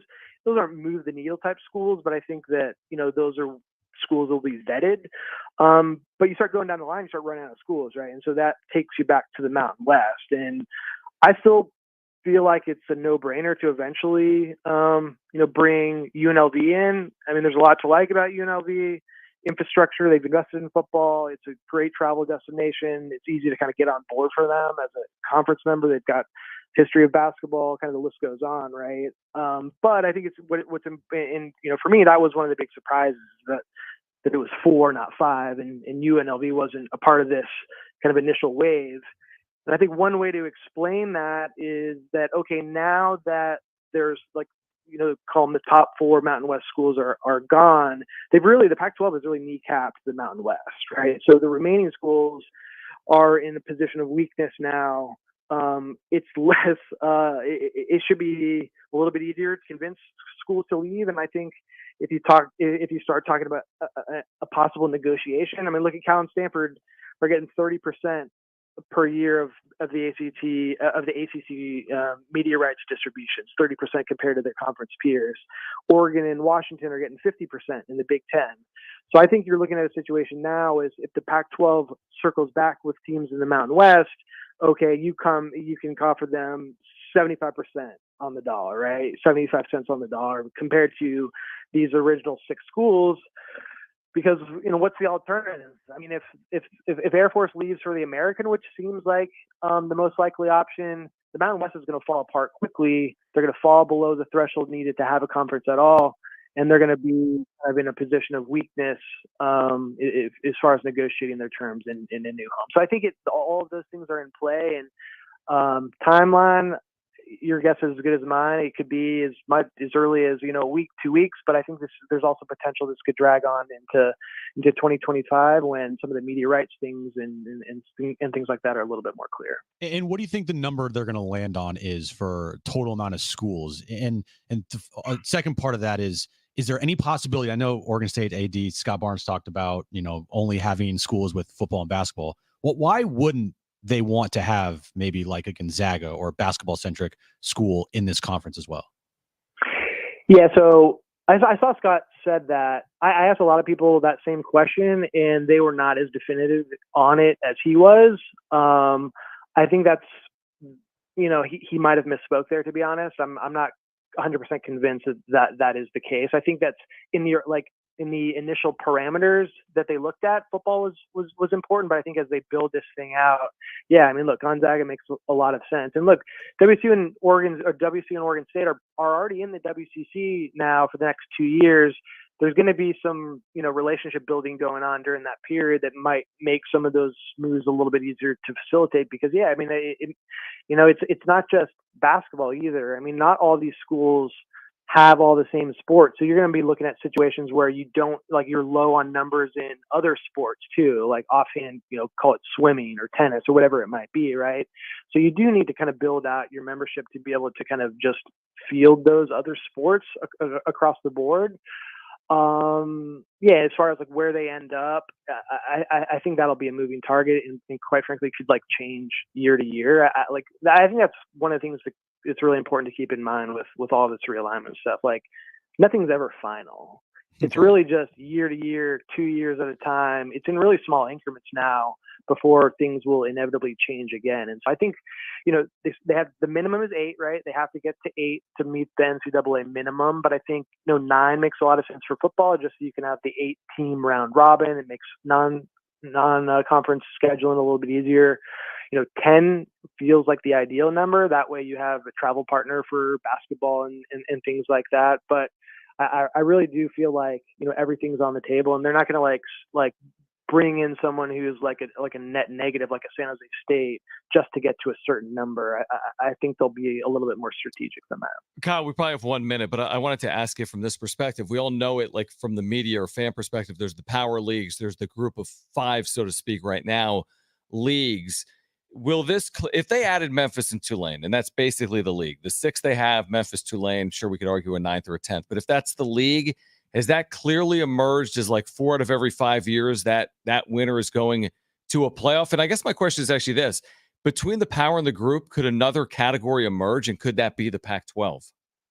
Yeah, I think that's the goal for the Pac-12 is to be that clear number 5 league. So most years, however it breaks, your conference champion, if all things are equal, right, will have a good chance to be that 5th highest ranked conference champion, get the playoff berth.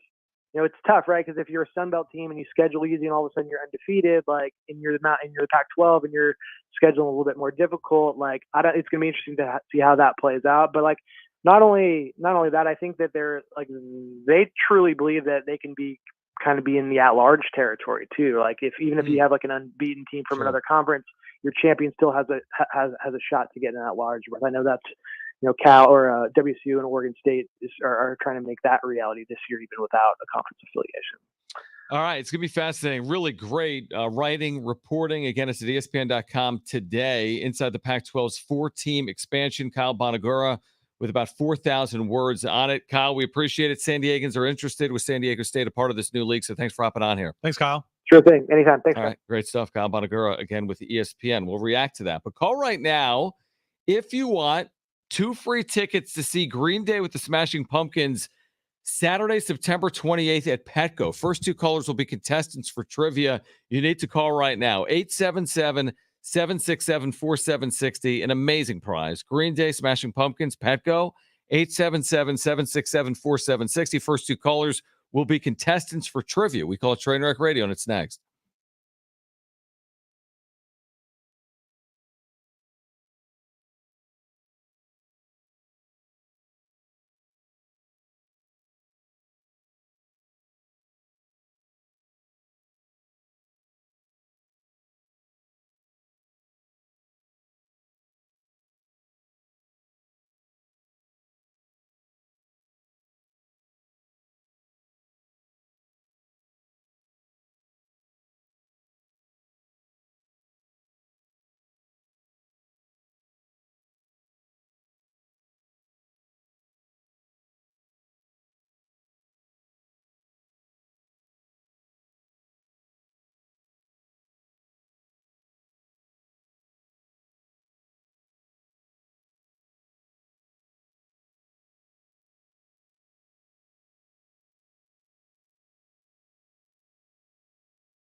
All right, Jon and Jim with you. We're going to give away Green Day tickets coming up momentarily with the Smashing Pumpkins. This is Saturday, September 28th. The tickets and info, Jim, you go to Ticketmaster.com.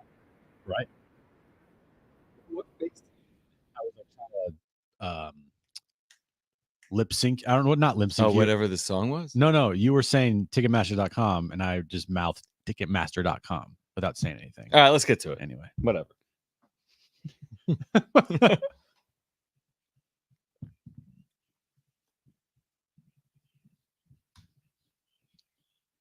All right, 3 questions, 2 contestants, 1 lifeline. Today's 2 contestants, we have Andrew and we have Phil. Andrew, you called in first. So you have your choice of Jon or Jim. Who do you want to go with? Jon. Smart. All right, Andrew and Jon.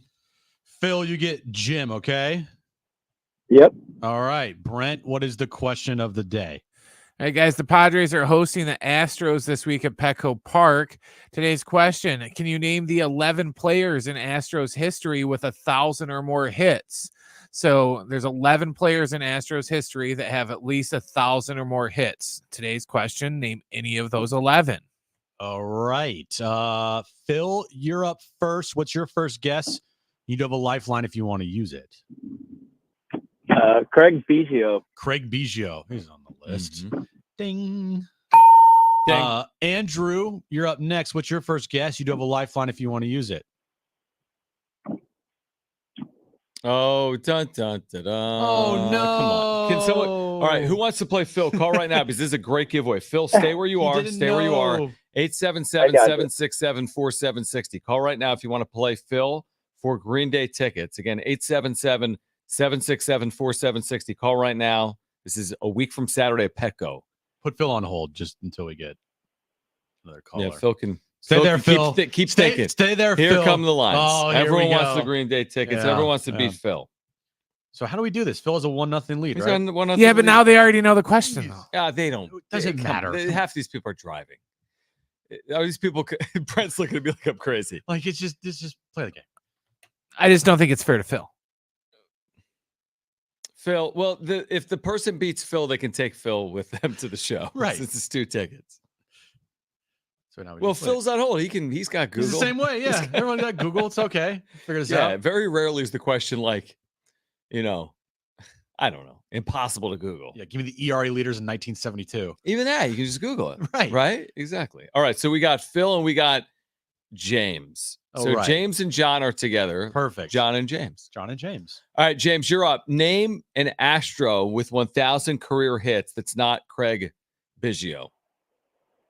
I say Jose Altuve. Altuve. Jose Altuve. I don't know what I'm talking about. All right. Jose Altuve. We're tied up. Phil and James Perfect. tied at 1. Phil, back to you. What is your second guess? You do have a lifeline if you want to use it. Yeah, we got to go with Bags. Jeff Bagwell. Bagwell. Yep. On the list. All right. Andrew, you're up next. What is your second guess? You do have a lifeline. It's Jon if you want to use it. Andrew quit. It's James. Oh, dude. sorry. My bad. Jeez, everyone calm down. It's okay. James, you're up next. What's your second guess?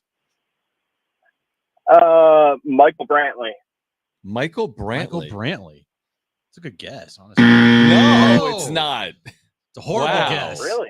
a good Phil, name. you could win this right here with a walk-off. You do have a lifeline, so what you going to do? It's not really a walk-off. It's the top of the third. You know what, Jon? It's a walk-off. Okay. If he wins it, he wins. Okay. If he hits the correct answer, he walks it off. He wins it. Baseball terminology, bro. What do you got, Phil?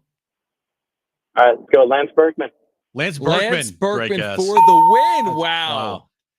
Phil knew his Unbelievable. Astros. He really did. Those were like 3 Or- kind of Or gimmies, while on though. hold, he was doing some good work. Those are some pretty easy layups.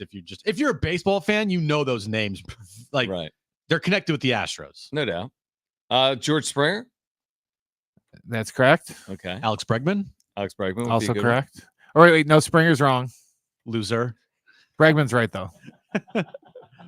Biggio's number 1, then Bagwell, then Altuve, then Jose Cruz. Cesar Cedeno is 5. Berkman is 6. Bob Watson is 7. Then Jimmy Wynn. Oh, yeah. Then Bregman. Then Doug Rader. Former Padre Ken Caminiti is number 11. What about Morgan Ensberg? He's 22nd. What about Yuli Gurriel? What about trash can? Trash can Where's is trash can on at that? least Trash can is undefeated. 20 hits. All right. So who won? That would be Phil, John. Phil, congratulations. You're going to see Green Day with the Smashing Pumpkins, and this will be at Petco Park Saturday, September 28th. So a week from Saturday. Tickets and info at Ticketmaster.com. If you didn't win today, more chances to win those Green Day tickets tomorrow right here on Jon and Jim. All right. Everything you need to know about Game 2 of the series between the Padres and the Astros. Also ramifications around baseball in that NL playoff race. A lot of games are underway. So we'll keep you updated on the other side to kick off hour 3. Do not go anywhere. It's Jon and Jim.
This update's brought to you by the Southern California Partnership for Jobs. Padres Astros game 2 of their 3-game series tonight at Petco Park, 6:40 first pitch. Michael King is on the mound for the Padres. Their magic number is like 6.5. They can clinch as early as Friday. And looking at the scoreboard in Major League Baseball for games that matter to the Padres right now, the Braves are playing the Reds. They lead the Reds 4-1, top of the 4th inning there. Dodgers and Marlins are now tied 5-5, bottom of the 4th inning there. Nationals lead the Mets 1-0. And the D-backs don't take on the Rockies until 5:40 this afternoon. And NFL news of the day, Dolphins put Tua on IR, letting him get enough rest because of his recent concussion. Think traffic's getting worse. You're right. We waste 30% more time in traffic today. Vote yes on G. Fix streets and speed up commutes. Let's get home faster. Let's go San Diego. Vote yes on G. Ad paid for by the Southern California Partnership for Jobs. Previously on Jon and Jim. The magic number is, in fact, 8, which means it's conceivable on the homestand. We talked a little bit about this. Is Yes, there a I can. possibility that their magic number could be 1 after Sunday's game? 1,000%. In that case, you would then theoretically, no matter what, clinch. No, that Okay. means you've already clinched. I'm trying to figure out a way that they can somehow celebrate on Sunday at Petco. They can't do it with the magic number. Okay. They can't do. They can only do it with the magic number of It'd be 0. so stupid. Yeah. Now, it's time for Jon and Jim.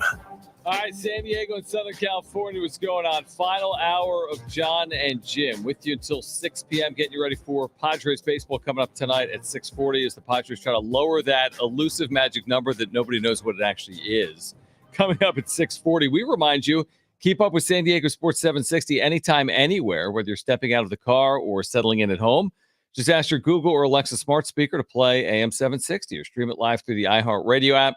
It's never been easier to stay connected with your favorite shows like this one. San Diego Sports 760 goes where you go. Did you just see that Bobby Witt Jr. now has a 30-30 season as he hit his 30th home run of the year? Let me say this as Sorry, well as I can. stolen his 30th base of the season. My bad. Let me say this clearly and distinctly for everyone to hear. Yeah. I don't care about Bobby Witt Jr. So here's the shortstops with 30-30 seasons. Bobby Witt Jr. this year, Bobby Witt Jr. last year, Francisco Lindor last year, Hanley Ramirez, Jimmy Rollins, Alex Rodriguez, and Barry Larkin. I don't care. Who cares? 70470 started with team. Do you care about Bobby Witt Jr.? Jim sends me tweets at midnight about Bobby Witt I Jr. think he leads me. We're tweeting back and forth about Cal Twitter, and then boom, he pops a Bobby Witt Jr. tweet in there, and I'm like, I'm going to sleep. I love me some Bobby Witt Jr. Great. Then start a Bobby Witt Jr. station. AM Bobby Witt Jr. Google it. I like it. Can we change the name of this one to Bobby Witt Jr.? No, we can't. Because we're going to talk about the Padres. Now, we've spent a good portion of today's show kind of theorizing on the Padres magic number. I could be convinced one way or the other. Here's what I would say, though, on it. It doesn't matter. The way that they're playing, 36-15 in the last 51, winners of 4 straight, it doesn't matter. They're the top wild card right now. They need to be passed by 3 teams in the final 2 weeks of the season to be on the outside looking in. There's no reason to believe that's going to happen because we've been watching the Padres all second half long. So they'll celebrate when they celebrate. The champagne's there. The Budweisers are there. Everything will be ready. They'll have the plastic covering for the clubhouse. Everything will be available to them. They'll have the goggles. So whenever that is whenever that is. I'm not even worried about the number. They can celebrate whenever the heck they want because they're going to the postseason.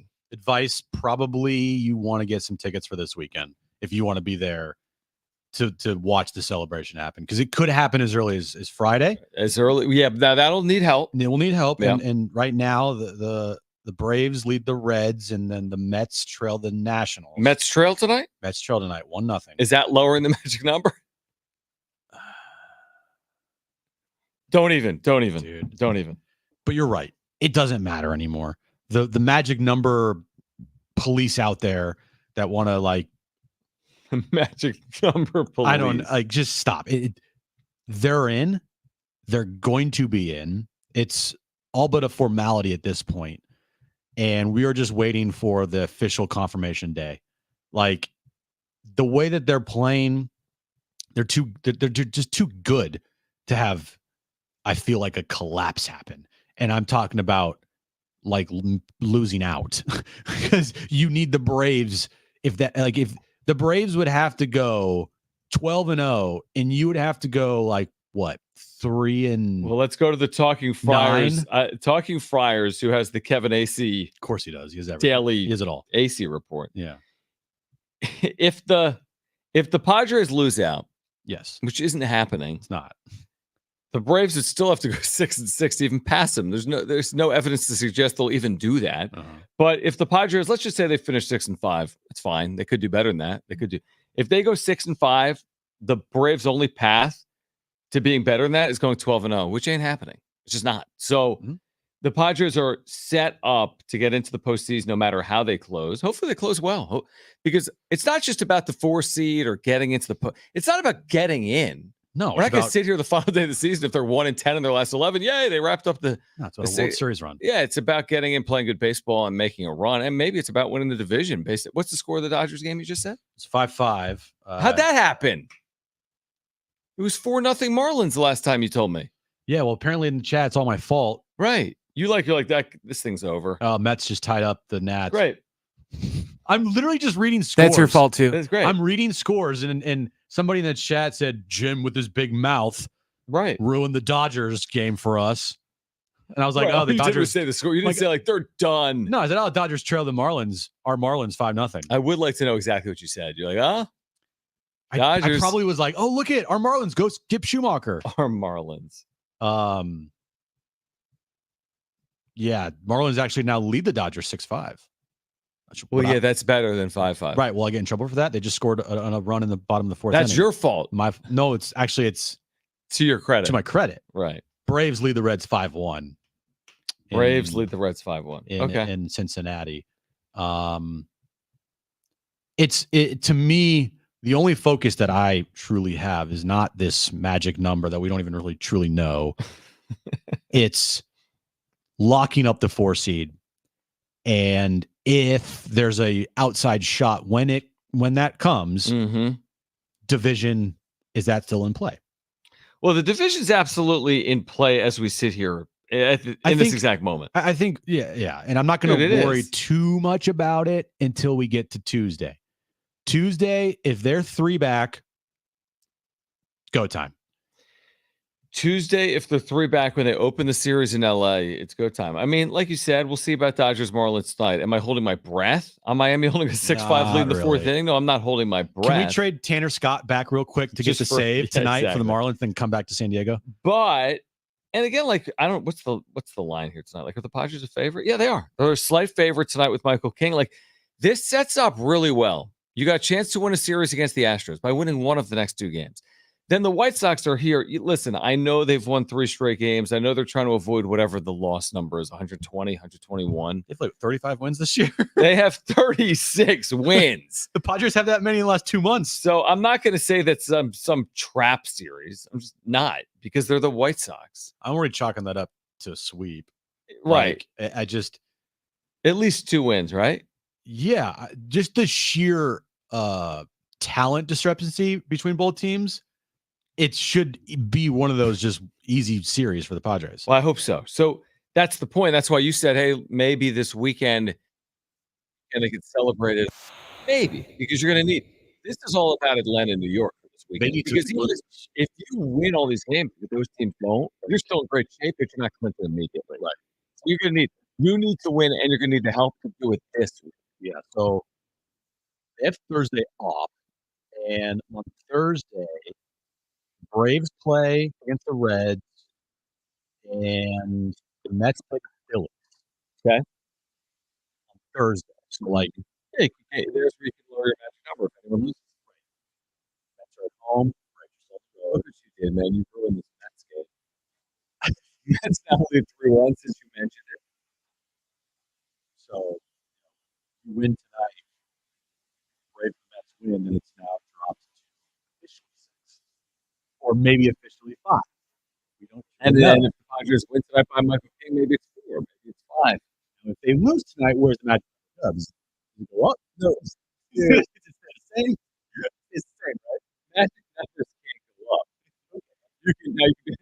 you have no magic number. It's still would be 6.5.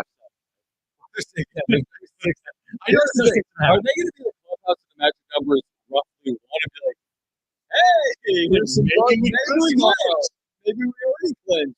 Maybe we're going to clinch. That's such an awkward thing of like, your magic numbers down to X. But no, there's a guy at Major League Baseball whose job is like to calculate. There's some crazy tiebreakers.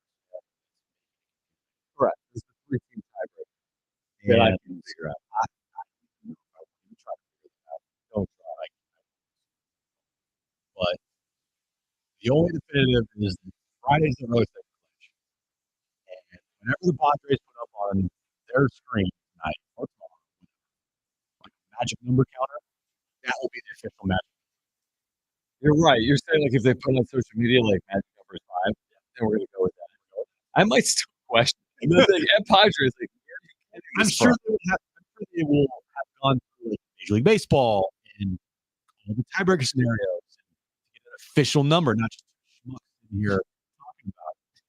Yeah, there's a guy somewhere in an office with a spreadsheet that tells him who's in the team. Right. Eventually they got it wrong. Exactly. They're not going to get it wrong. They're not going to be all of a sudden like, oopsie daisy. The Padres the postseason, they weren't even supposed to go. Yeah, we got it all wrong. That's like that. Especially with now, no more 1, 2, 3. It's all about time. Yeah, which is kind of that's the important winning season series. They did that against one of these teams in Atlanta. They did against another one of these teams in New York, and that could absolutely come into play. I hope it does. None of this in theory can come into play. The way the Padres have played, why are we talking tiebreakers? We should be talking about divisions or deep playoff runs before we're talking about tiebreakers. And all we're doing, we're talking about tiebreakers. They're get in, and they'll be at worst. This is what I want to discuss on the other side. Because Houston is here, we're 7-5. Oh, good. So the Merrill extend that their lead on time. Taking a look back at 2023 with hindsight on the Padres' closer situation a year ago, would it have gone differently or not? Well, actually, hear what Josh Hader had to say about that coming up on the other side. We're here until 6 p.m. Jim's back page is still ahead. We have John Party tickets still working away. We'll give away John Party tickets coming up as well. We're here until 6 p.m. It's Jon and Jim.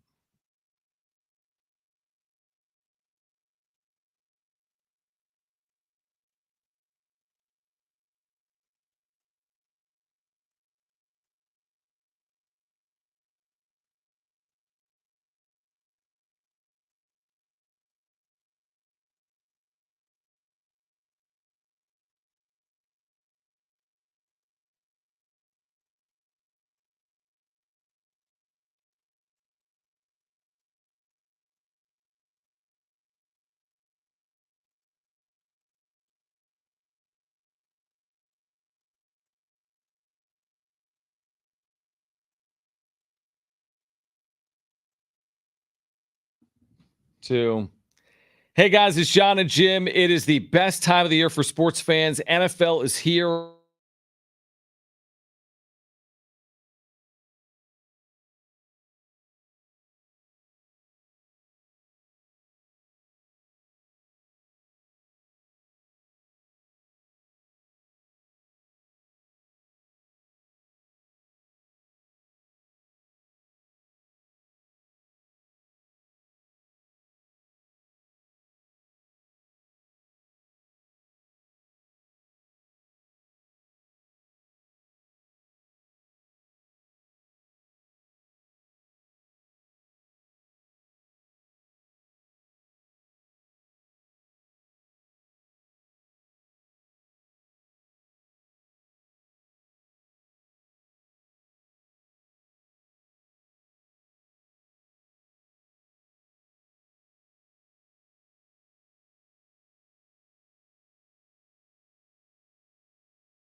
microphone icon. I also mentioned this Kirk Henry reporting it at this hour. Aztec receiver Merrill Brooks, defensive back Bennett Walker leads the team. You might say, well, but if you follow last year, stop repeating what I'm saying. You basically have to make a determination after 4 weeks whether you're going to transfer or not a redshirt. Because if you don't, you've used a year of eligibility. This happened with Brady last year, a number of players. After that fourth week or fourth game, I forget what it is. I don't know what the determination is, if it's the fourth week or the fourth game. But again, Kirk Kenny reporting at this hour that Balin Brooks, who was a freshman receiver, had some big moments a year ago. He had a 100-yard game against Boise State last year at Snapdragon Stadium. They have, when you look at where they are right now at receiver for this specific team, like Lewis Brown the fourth and Jayshawn Polk are on the field a ton, right? So I feel like you got depth, and there's more, obviously, in their receiver room as well. Bennett Walker was a backup in their secondary. He's out of San Diego. He had 3 tackles this year in 3 games. He played at Eastern Michigan last year. But if you followed college football recently, this is completely commonplace. Players transfer after week 4. What will it mean for Sean Lewis and his team in 2024? I don't know. And of course, we'll talk to Sean Lewis over the course of the days ahead. They're on their bye week right now, but we'll talk to Sean Lewis, I'm sure, about this, or I'll speak with the media about this in the days ahead. But just reporting the news that Balin Brooks and Bennett Walker are no longer with the team per Kirk Kenny in the UT. Josh Hader is also no longer with the Padres, Jim. Wait, what? Yeah, I know. It's kind of a developing breaking news right there. Just like that. So he said this, and this was from Jeff Sanders. He said, obviously, a lot of people think the 23 season where I didn't go multiple innings put a damper on their perspective on me and the hard work. Hader said Monday afternoon in front of his locker. But at the end of the day, I put in everything I had, gave the team every effort I could to put us in position to make the playoffs. But again, it's a team sport. So at the end of the day, if they think it falls on me, that's just what it is. So kind of an interesting quote. He basically didn't say anything. So a couple things. Number one, just like with Bob Melvin. Well, I think Bob Melvin has had he's had bad last 2 seasons. It's been bad. It's been bad. I still don't think Bob Melvin's a bad manager. Sure. Okay. But the one thing that Bob said in the offseason when he got hired by the Giants, when the Padres let him go, gave him permission to talk to the Giants. The thing that he said that rightfully so just made every single Padres fan hate Sleepy Bob. I don't care that he was a manager of a 2022 NLCS team. I get out of here. When he said, when I was managing the Padres, there would be times I'd look at the other dugout and think, man, it'd be nice to be over there. Yep. That was the ultimate, in my opinion. The Padres. And yeah, I get it. I totally get it. I understand. The thing that made Josh Hader the same way with Padres fans is at the end of the season, you remember this, when He's like, what playoff race? They had a 0.2% chance, and he's not going out there. And someone asked him about playoff chance, and he goes, "Whoa, what are we, a playoff chase right now? What playoff chase?" Honestly, though, and it was also before that as well, with the rumors and reporting from Dennis and Kevin and about him not going more than 3 outs. And it's by no coincidence that early this year, Mike Schilt used Robert Suarez for a 4-out save, the first week of the season. I don't think that's by coincidence. I think that was a purposeful thing. I think that was hey, this is different this year. We have guys on this team that are team first. They're not out there preserving themselves because they need a big contract at the end of the season. Now, Josh Hader got a big contract. Good for him. But last year, I put him in the category of not fully a team player when there were so many opportunities last season for him to go to Bob and say, you use me for 4 outs if you want. I want to help this team win. We need to win baseball games. And right now we're in a rut, and I'm willing to do that. And he didn't do that. He did the opposite. I think he's a bit of a scapegoat personally. It's not just on him. It's not just on him. A year ago with the Padres, for example, he had a 1.28. Yeah, he was fantastic. So if you want to get into the weeds on it, which is fair, and say he could have been used here or there or for an extra batter or two, that is completely fair. And we can play that game with a lot of different moments that played out in 2023. Honestly, when he said last year in late September, let's say with 10 to play, where they needed everything to go their way, right? I mean, they needed like 100 results in 100 games to go their way. And he said, hey, it's interesting that you were down like in a playoff race, and we're paraphrasing. He's like, what playoff race or what playoff chase? He was spot on. There was no playoff race. They had a 0.2% chance of making the postseason. He was 10 days away from being a free agent. It may rub people the wrong way, but it's professional sports.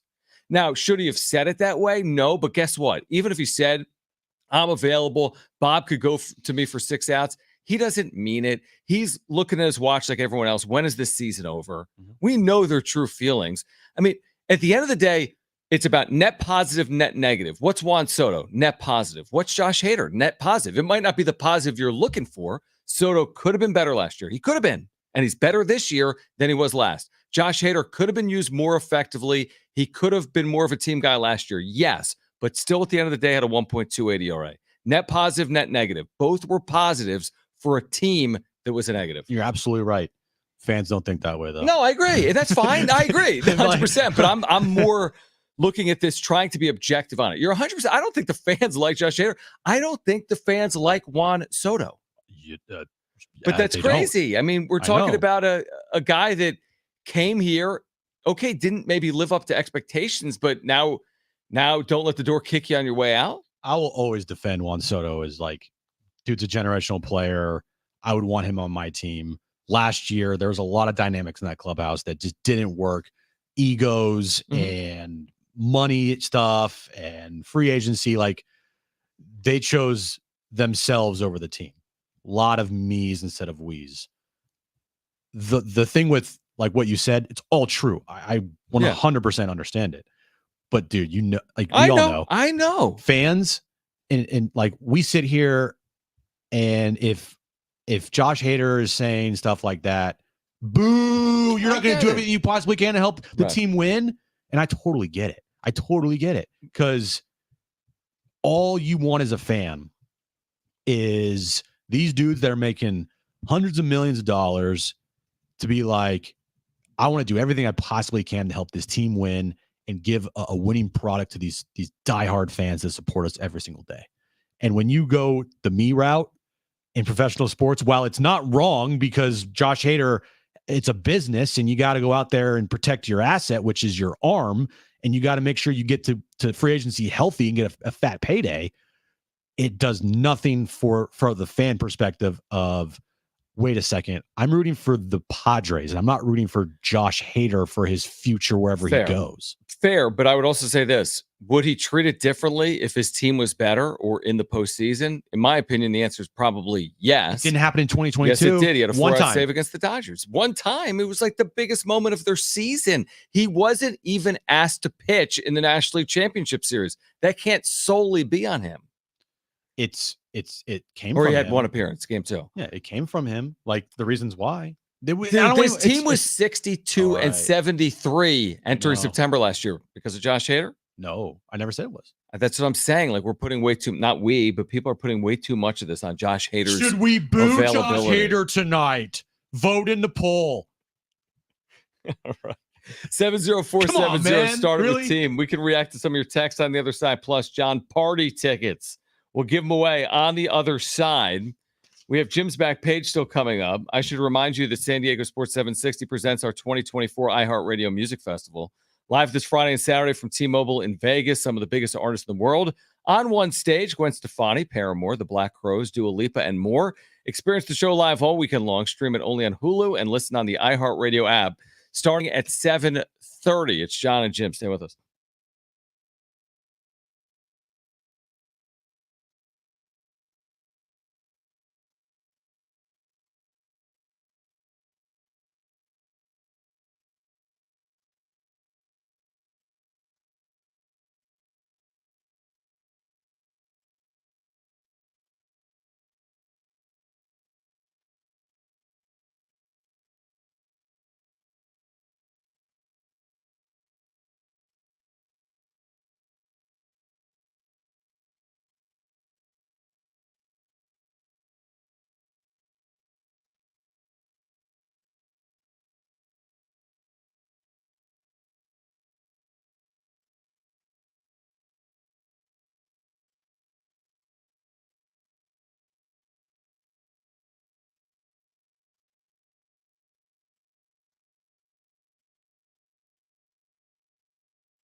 All right. This update is brought to you by Southern California Partnership for Jobs. Padres Astros game 2 tonight at Petco Park, 6:40.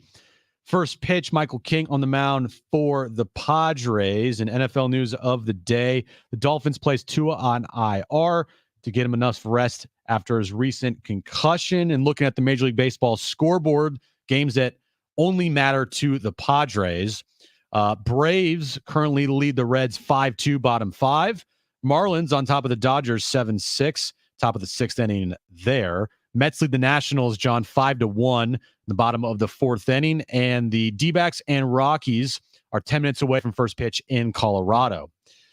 Think traffic's getting worse? You're right. We waste 30% more time in traffic today. Vote yes on G. Fix streets and speed up commutes. Let's go home faster. Let's go San Diego. That's vote yes on G. Ad paid for by Southern California Partnership for Jobs.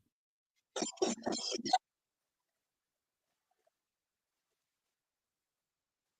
up with San Diego Sports 760 anytime, anywhere, whether you're stepping out of the car, living at home, thanks for streaming live through the IR radio app. It's easy to stay connected with your favorite shows like this one.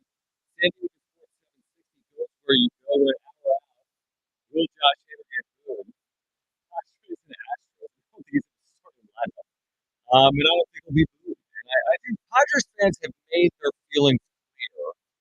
Guys like Juan Soto, guys like Josh Hader, that'll continue to play out in the years ahead, right? Got players come and go. And we've said this so many times. You can't put your finger solely on the responsible party for 2023. Just like I can't put my finger solely on the one person that has put this thing in this position this year. There's a lot of factors. This year, Jackson Merrill, Jurickson Profar, yada, yada, yada. Last year, Josh Hader, etc. But I can't. It's not as easy as just being like, hey, if they didn't have Hader, they would have been in the postseason. If they didn't have Jackson Merrill this year, it's not like it's a simple thing. If they didn't have Merrill, they'd automatically be on the outside looking in. I mean, we'll never really know. A lot of this year's team that has performed was on last year's team. Right. It's a good point. Jackson Merrill,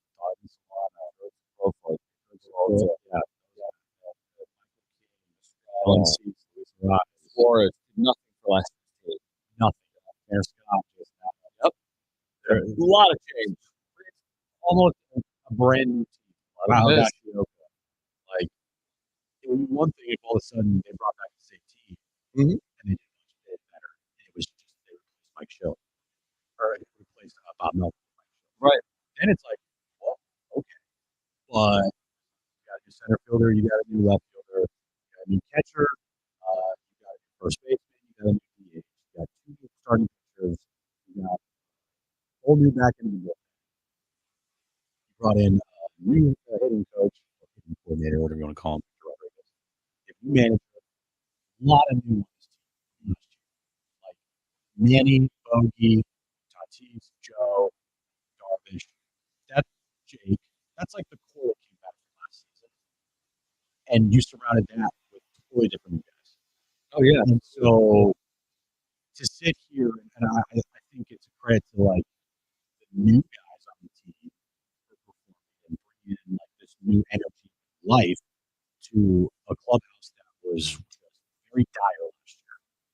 You walk in there and it was like walking on eggshells. Not this year. This year is completely different. And it's the new guys that have done it. And oh, by the way, it's nice to have Manny Machado the last 100 games. Yeah. Can I just say this? We've kept an eye on the scoreboard side, obviously. We can have to go in the season. And Marlins 7-6. We can have the score update. Jim has the score. But MLB, and we've spent a little bit of time on this, MLB has had this obsessive graphic package. And everywhere you go, you can find it. You know, Shohei Ohtani's pursuit of 50-50, right? Trying to become the first player ever to have 50 home runs and 50 stolen bases this season. We've said this before, but it really did sit here right now. What he's pursuing is something that isn't even real. The rules have changed from previous iterations of baseball to today. The stolen base is way more prevalent today than it was 10 years ago. Why? Because they made it easier to steal. Bases are bigger and you can't go over. So we're pretending as if we forgetting some record that is so historically valuable. Like it has some great significance. It does not. Everything has changed over the last couple of years. The bases are larger. You cannot throw over. If this was 5 years ago, he wouldn't even be on this base. It's such a weird thing to be celebrating. It'd be like if they moved the 3-point line in 4.5 feet, and then we celebrated someone breaking Steph Curry's single season 3-point record. They moved the line in. Good. Let the hate flow through you. Don't you agree? Like this is a little bit of insanity. It's a great season. Welcome. It's not his fault they made the bases larger. It's not his fault you can't throw over, but you have to put an asterisk by stolen base numbers this year and last year compared to 10 years ago because it's easier to steal. They didn't move all the fences in 19 feet, but they changed the size of the base and said you can't throw over more than 2 times. Welcome to the dark side, John. So it's just a little bit of like, what are we doing? What are we celebrating? I blasted, not Shohei Ohtani. I think Showtown is great. Showtown? Showtown. What did I say? I don't know. I blasted the coverage of Shohei a couple weeks ago on the wrap-up show and then on Jon and Jim, and it was a lot of like, whoa, dude. Oh, yeah. Well, you went crazy. I did. And I kind of just went crazy. I think that this record, that's not even a record. It's just like a season. Right. Isn't as special as people are making it seem. He is going to win the MVP, kind of not by default, but he's on. I mean, if the Dodgers win the NL West, you got to give it, I think, a leg up to him. But the 50 stolen base part, like, this is not, I don't consider this to be one of like the greatest seasons in the history of baseball. This would be, can I give you an example real quick? This would be like if, NASCAR used to have a certain engine and then they develop new vehicles that go faster than the old one. Like I'm sure in NASCAR, the vehicles today go faster than they did in 1964. I'm guessing, although they've put like restrictor plates on them to actually slow them down, I think. But it's like in golf, the clubs available to you are better than they were 50 or 100 years ago. Now, it doesn't necessarily change all the scoring. There were good golfers in 1950. The amount of golf clubs out there that are performance enhanced, like they make the clubs out there now. If you're an amateur golfer, you can use a certain club that will help assist you hit it straight. So maybe that's part of it too. So when we say, hey, this player was this many strokes under par. Okay, there's a caveat there. Jack Nicklaus didn't have the same equipment available. He's using game improvement clubs. What the hell? Right. But I just think that specific to the stolen base, the evidence is right in front of our eyes. Why is everyone stealing now? Because they made it easier to steal, and that's what they wanted. And they're like, oh, man, he's 10 for 10 in steals this year. Yeah, everyone is. Like Ronald Acuna last year had a 40-70 season. Nobody even talks about it. And his numbers across the board, besides home runs, are all better than Ohtani's this year. He hit 334. He had 1,000+ OPS. I think if you look at the numbers, he might have had a better WAR than Ohtani. Like, seriously. And he played right field. Ohtani's a DH. So we're sitting here watching Major League Baseball people glazing over Ohtani. Where was the same sentiment for Ronald Acuna Jr. last year? Well, there certainly wasn't a 40-70 tracker that I recall. Yeah, where was the 40? Exactly. Like, that's Nobody's a record. ever done that. No one's done that. Nope. So why do you say all of a sudden 50-50 is better? Because Shohei Ohtani. I know. Let's go to the phones on this. 877-767-4760 if you want to weigh in. John does, and you're on with Jon and Jim. Thanks, John. What up, Cadillac John? Love you guys. What up, Jon man? And Jim, Brent, I love you guys, man. Nice talking to you. So my coworkers give me a hard time about this. I would love your opinion. I feel the same about women's basketball, WNBA. The three-point line is closer and the ball is smaller. I don't care to watch. The rules are different. It's like making the 100-meter dash in the Olympics 90 meters for females. I don't think that's okay. Why is it different for women's basketball? I mean, in the Olympics, the mile is a mile. The women run a mile, the men run a mile.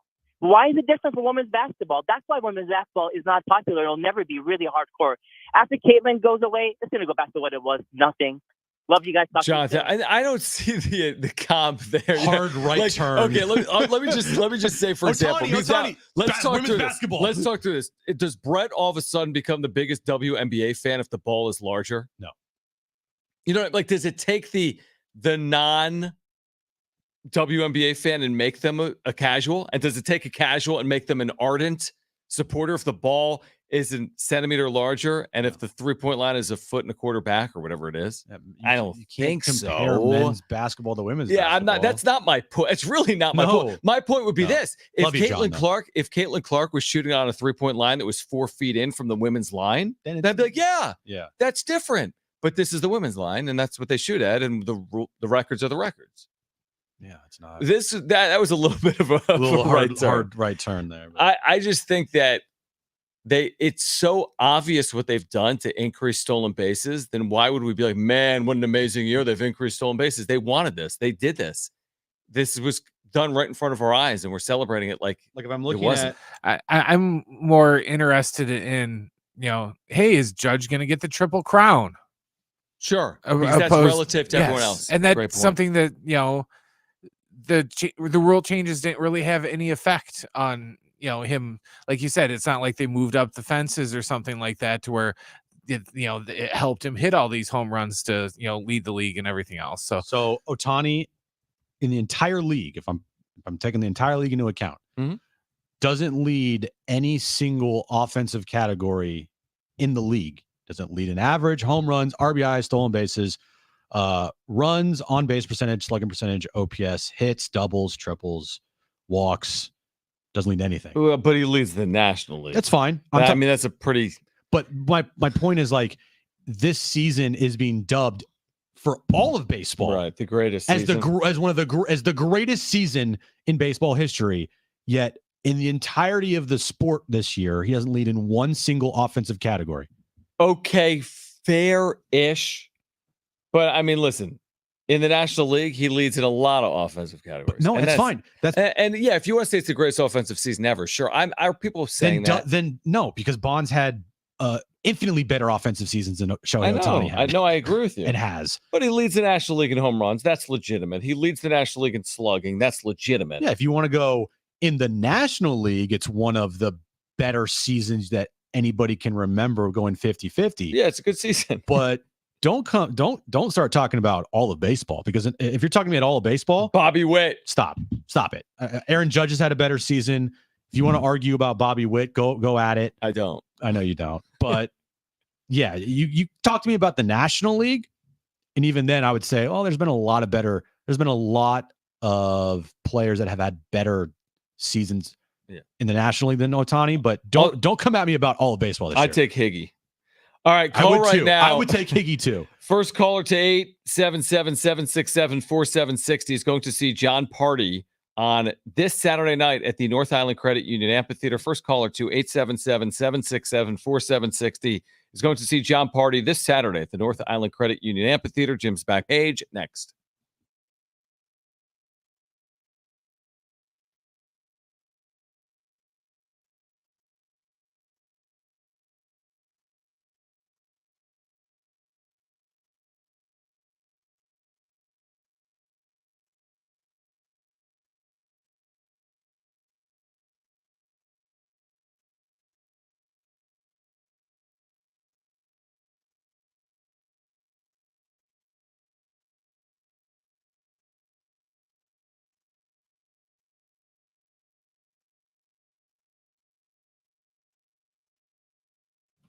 All right, guys, it is Jon and Jim. We've been telling you about Underdog Fantasy. This is the best time of the year for sports fans. It's the fall, MLB playoffs, NFL, college football, and you can win big time with Underdog, 325 times your money. You can win that just by choosing higher or lower on your favorite player's stats. Yeah, download Underdog Fantasy right now. There's 2 gimme picks this weekend in the NFL. First up, Aaron Rodgers, higher than a half total yard, and CeeDee Lamb, higher than a half total yard there. John, I think those are going to hit.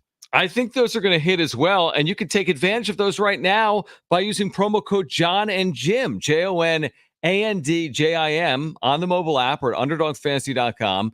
And Underdog's giving you that highly discounted pick to use on your first pick of entry, plus a 50% deposit match, their best ever up to $1,000. That's Underdog Fantasy, promo code JONANDJIM to claim your new customer offer of a gimme first pick and your deposit offer. Yeah, with that 50% deposit match, it's like playing with fake money to win real money, just picking higher or lower on players in Underdog Fantasy. Download the app right now. You must be 18 years or older and present in a state where Underdog Fantasy operates. Terms to apply. Concerned with your play? Call 1-800-GAMBLER or visit www.ncpgambling.org.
I don't even know what I'm laughing at. All right, so we'll get to Jim's back page in a second. We'll have a wrap-up show for you tonight. This show, I feel like this show, we covered a lot of It was a good show. No, they can't clinch that. There's 6.5 matches. Honestly, dude, they can do whatever they put their mind to. Whoever is the producer for Padres.tv, can we please get a number up there? Get a number up there? Guys, like come on, man. clinch.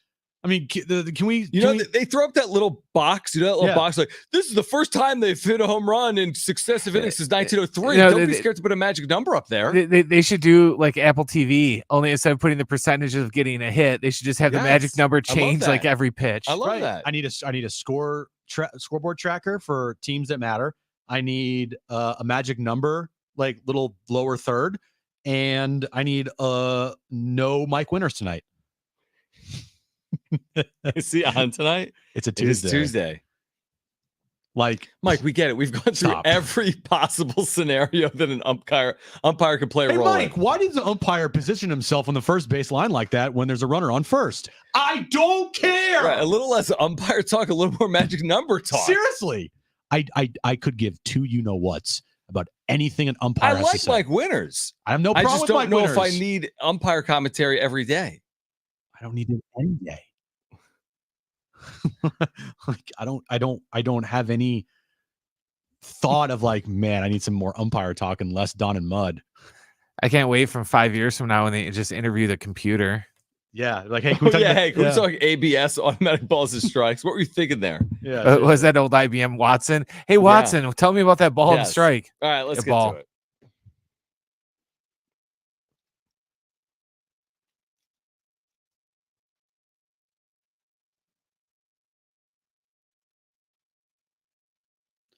Look at our fish, by the way. Our Marlins. Okay. Miami's finest baseball team up 9-6 on the Dodgers tonight in the 6th inning. Way to jinx them, John. They could. Well, they are the Marlins. They are. Come on, Skip. This is just a story that really means nothing to anybody. But Oh, great. Well, that's the point. But back page. It's something that, if you go to Chipotle a lot, what's the one thing at Chipotle that's talked about when you go there? Like the avocado, like guacamole's extra. And they always like, do you want guacamole? It's extra. And you're like, yes, I want guacamole. I know it's extra. Chipotle has deployed in 2 Southern California locations a new automated bowl that makes guacamole. Like, it's a machine that they've dubbed the Autocado. Okay. And it is a more efficient way for Chipotle to make its guacamole now.